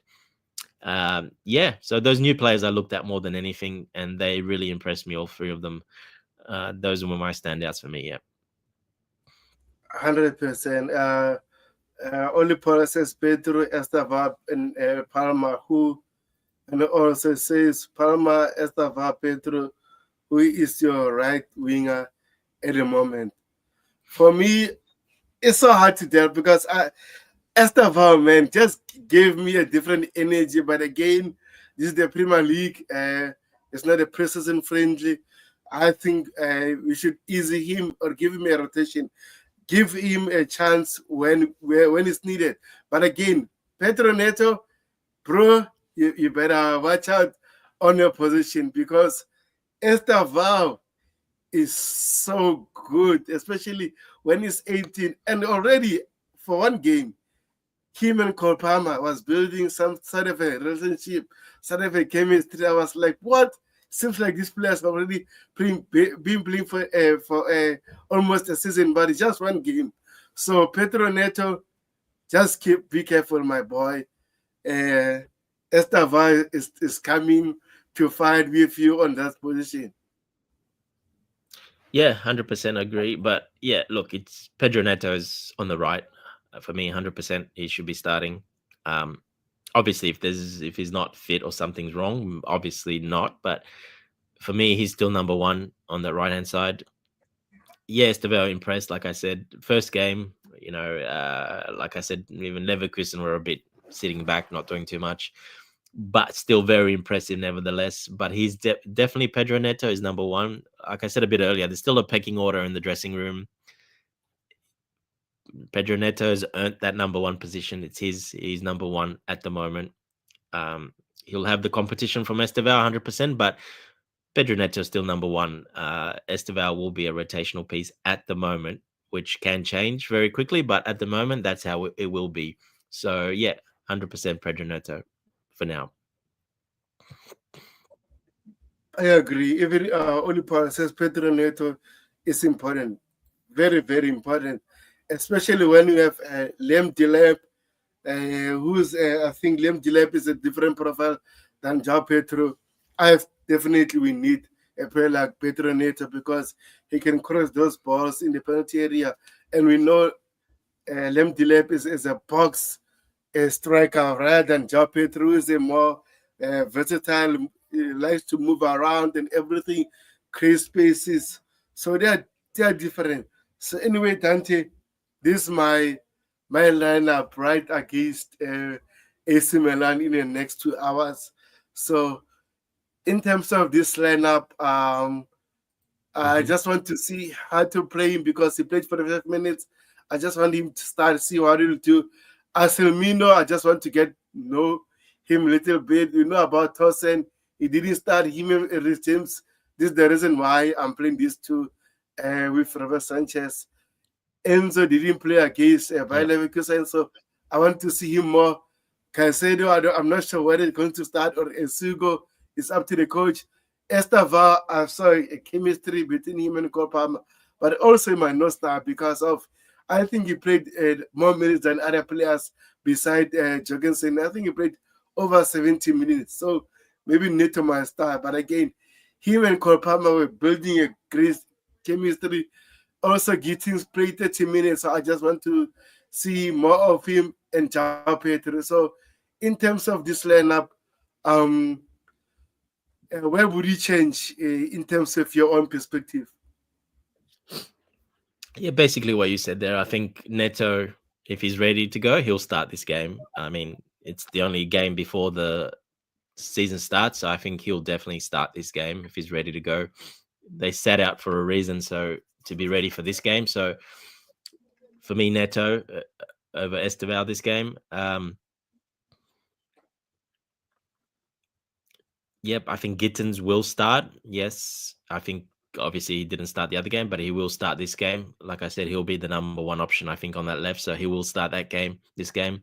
I think João Pedro will start up front as well. Perfect, exactly. Enzo, if there's no problem, he'll come in as well. He needs to play as well.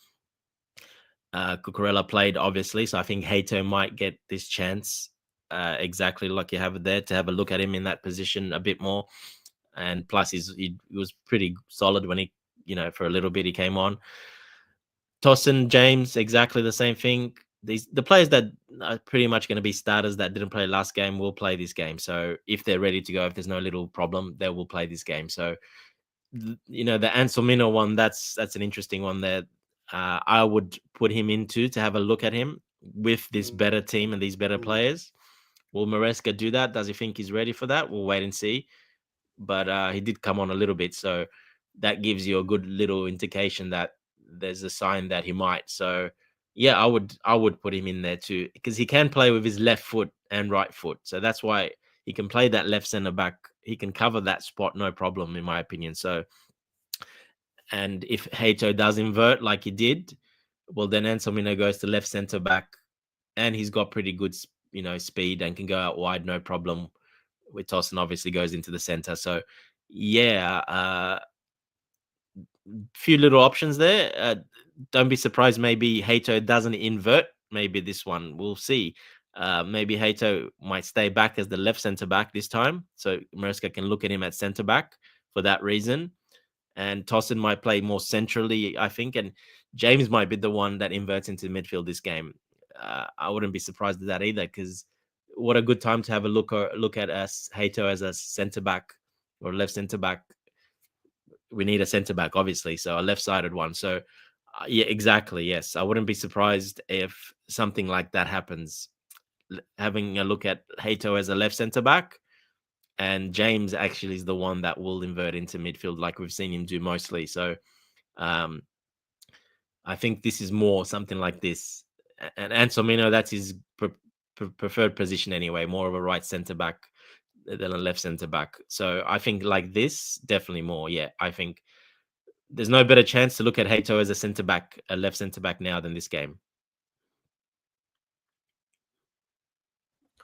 I agree with you, bro. This is a precedent friendly. We need to try some new things, but again, let's see how Enzo Maresca will do things. So yeah, and he said that in the after the game. He said it'll be strong team, but he said he'll still look at a couple of things, and he'll want to look at a couple of new things. Well, this for me will probably be one of them. Hato as a he looked at him last game inverting into midfield from left back, the Cucurella role, but don't be surprised he doesn't. He's looking at him now to see if he can play that centre back role as well.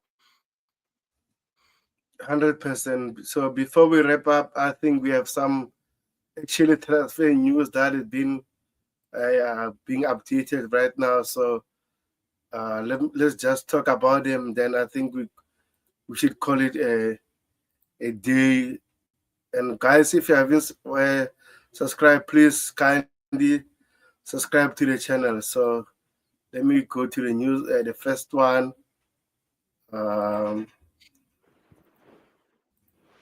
This one, it says Josh Archimpong is very unlikely to go out on loan after Levi Colwill injury. Chelsea stance is that he is not for sale, as his stock remain very highly internally. I agree with Nisa Cancelo. We don't need to loan this kid.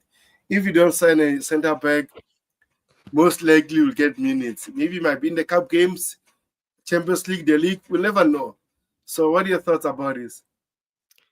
Yeah, I think he should stay as well. If they're very highly on him, which they obviously are, which I am as well, and I think he needs to stay. There's no point going on loan. You're going out on loan only if there is still a little bit of a doubt there that they want to see more, but they've obviously seen enough that the talent's there and they want him to stay with the team, and I think it's the right move. I think the talent is there. Stay with the team, play Carabao Cup games, early FA Cup games. Champions League maybe not, can come on if we're winning or something, but yeah, definitely all the other cup games, I think he'll be starting in a lot of those games. And let's not forget, he's still good cover. Look, Reece James is still not 100% certain he's going to be fit all the time. Malo Gusto might pick up an injury. Well, then you're short on that right-hand side. So you never know what can happen. So 100% he needs to stay with the team because of those reasons, because especially the way Gusto plays as well. He uses him as a workhorse, basically. So he's going to play that, right back, that's going to really, really, run into midfield, push forward, come back, go into midfield, come back to left back, go back to right back, all over the pitch. The way he plays, there's a high risk that he will get a little injury here and there. So the same with James. Although cross fingers, that's past him. So yeah, 100% he needs to stay. He's a versatile player, can play right back, centre back, left centre back. Although I don't really want to see him playing centre back, to be honest. At Chimpong, I just want to see him playing more the other positions. But yeah, definitely stay, keep learning, growing with the coach, the assistants, with his teammates. If he's rated that highly, he needs to stay. Like I said, the ones that go on loan are usually the ones that they've rated highly, but not as highly, and there's still some things they need to work on and play more, and that's why they go out. For him, it's not about they rate him at really, really highly if that's the case, if he stays and he's not getting that much game time. 100% I agree with you. Josh Archambault definitely need to stay at Chelsea to develop and learn the position. If maybe they're going to promote him as a centre back, sometimes he needs to learn, and he needs to learn at Chelsea, not going on loan. I know these kids deserve to get game time, but again, if you is rated highly, no need to loan him because it might be dangerous. He might go on loan and do well and be no. Fuck Chelsea, I want to go somewhere else. So we don't want that. And I think also the key one there is Anselmino, what happens with him as well. Because if he impresses in training a lot, and maybe in this game, if he plays and starts and does amazingly well, that's very important as well. He might not go on loan anymore. If he does go on loan, that it opens up even more opportunity to obviously Achampong. So I think, that one's a very important one to watch out for, the Anselmino one as well. I rate him very highly, by the way. I think I hope he gets the chance because I think he's a very, very good centre-back with all the abilities that all of the other centre-backs have, especially the ball-playing part and, passing the ball around and distribution. Very good, and quite physical as well, quite tall, quite strong for a young kid as well. So, I think he's got a very high potential as well. Don't be surprised if he stays as well, but they might think Josh is just a little bit better and he might stay, and then Anselmino will go on loan. The next week will be that'll be interesting to see what happens with Anselmino. 100%. And also news says Chelsea remains reluctant to enter the market for centre-back replacement for Levi Colwill.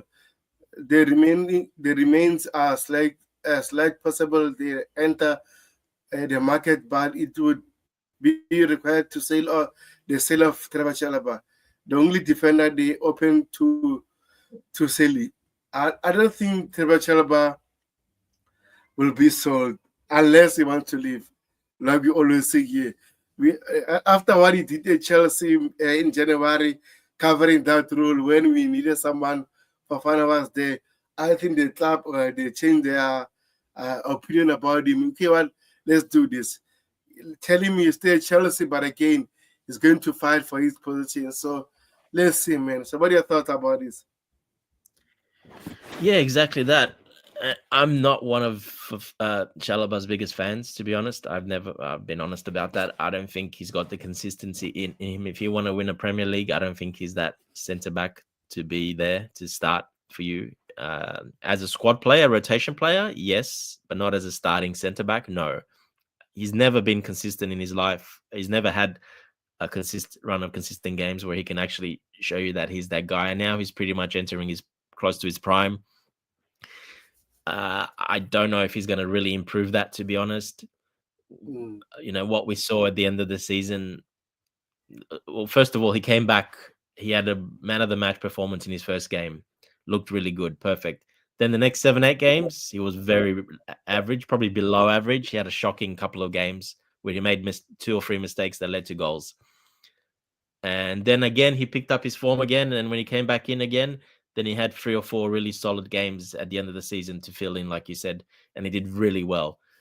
But this is the story of Chalobah his whole career so far. That's exactly what he's done every time. He's gone to Palace on loan. He did the same thing. He had 2 or 3 games amazing. Then he had 2 or 3, 4 games that I think he was tied with Robert Sanchez for letting the most goals in from leading from errors. It was up there. So unfortunately, he's not consistent as a squad player. To bring him on every now and again, some games for cover, yes, he can do a job, but not as your starting center back. And I think that's what's key here. Like you said, the player, if he wants to stay, there is a position for him to stay, and the club is happy for him to stay. But if he wants to be the starting center back, they still rate Wesley Fofana above him, and I do as well. I think Fofana is a better all-round defender, especially ball playing, and what he does. I think he's a much better player than Chalobah, in my personal opinion. I think, and he still can get much better, Wesley Fofana as well. Whereas Chalobah, I think this is Chalobah. You've seen the best of Chalobah. I don't think there's another level he can go up. This is it. There's no more. So I think the club know that as well. So if he wants to stay as a squad player, he'll be welcome to. If he's not happy with that, well, then the club are also gonna take offers and sell him on, because it is a business after all. He's pure profit, and we will still probably get around 30 million for him, 25 to 30 million. You're still gonna get, but no, I don't see any club paying more than that. Again, because of what he actually is. You're not going to see any of the big clubs coming in for him to be a starter. That's just not going to happen. You're going to see Crystal Palaces, these type of players, these type of clubs, that are going to come in for him that can choose him to be a starter. But even there, he wasn't a starter because the other centre back got injured, and then he came back and he wasn't a starter anymore. So that is the only problem I have with Chalobah. I like the kid. I like him as a squad player. He's Cobham, which I like, obviously, but I'm not one of those to get emotionally attached to these players like a lot of fans do, unfortunately. So I look at it a little bit different. You can call me ruthless, whatever, doesn't matter. But I look at it a little bit differently. So I think he stays if he accepts the squad player role. But if he doesn't accept that, he doesn't want to, he'll be sold. Very simple. And I'm okay with that as well. I have no problem with that. Yeah, personal, I think it stays. So big up to Jay, big up guys, and also big up to Chimera. Says big up big up panel, and also big up. I think it's Dogs. It says, where can I stream the match? Do you know anything information, Dante? Look, there's plenty of websites you can stream the game from. Obviously, it depends what country you're from as well. So look it up. I tell people, just Google it. A lot of options will come up, legal and illegal ones. Just Google what you want. Yeah, 100%. And then also Chimera says ruthless boy. Yeah, look, I'm just not. I don't get emotionally attached to these players. I just don't, because I know a lot of them will move on eventually, especially the Cobham ones. I know, especially English fans, they get very emotionally, which is fair enough because, local there, a lot of them go to some of these games. I'm just not that type of person that would, because, I know there's a very high, especially in modern football, it's not how it used to be. There's no loyalty like that anymore. It's very different. It's a business more than anything else. Yeah, Jay says, I remember last season when people rated Disasi over Chalobah, he might not be the most exciting defender, but he has been very useful for us whenever we wanted him. 100%, I agree with you. As a squad player, like Dante says, whenever we need him, he was available and he really helped us. So big up to Trevor for that. And well said there, Jay. Yes. Sorry, yeah. Just well said to Jay. Yeah, exactly. And that is the problem with a lot of the fan base. 1 month it's Disasi, the next month it's Chalobah, then the next month it's Bareshil. It's just a lot of flip flopping. That's what happens. It's the flavor of the month that I don't look at it that way, but unfortunately, that's happens a lot.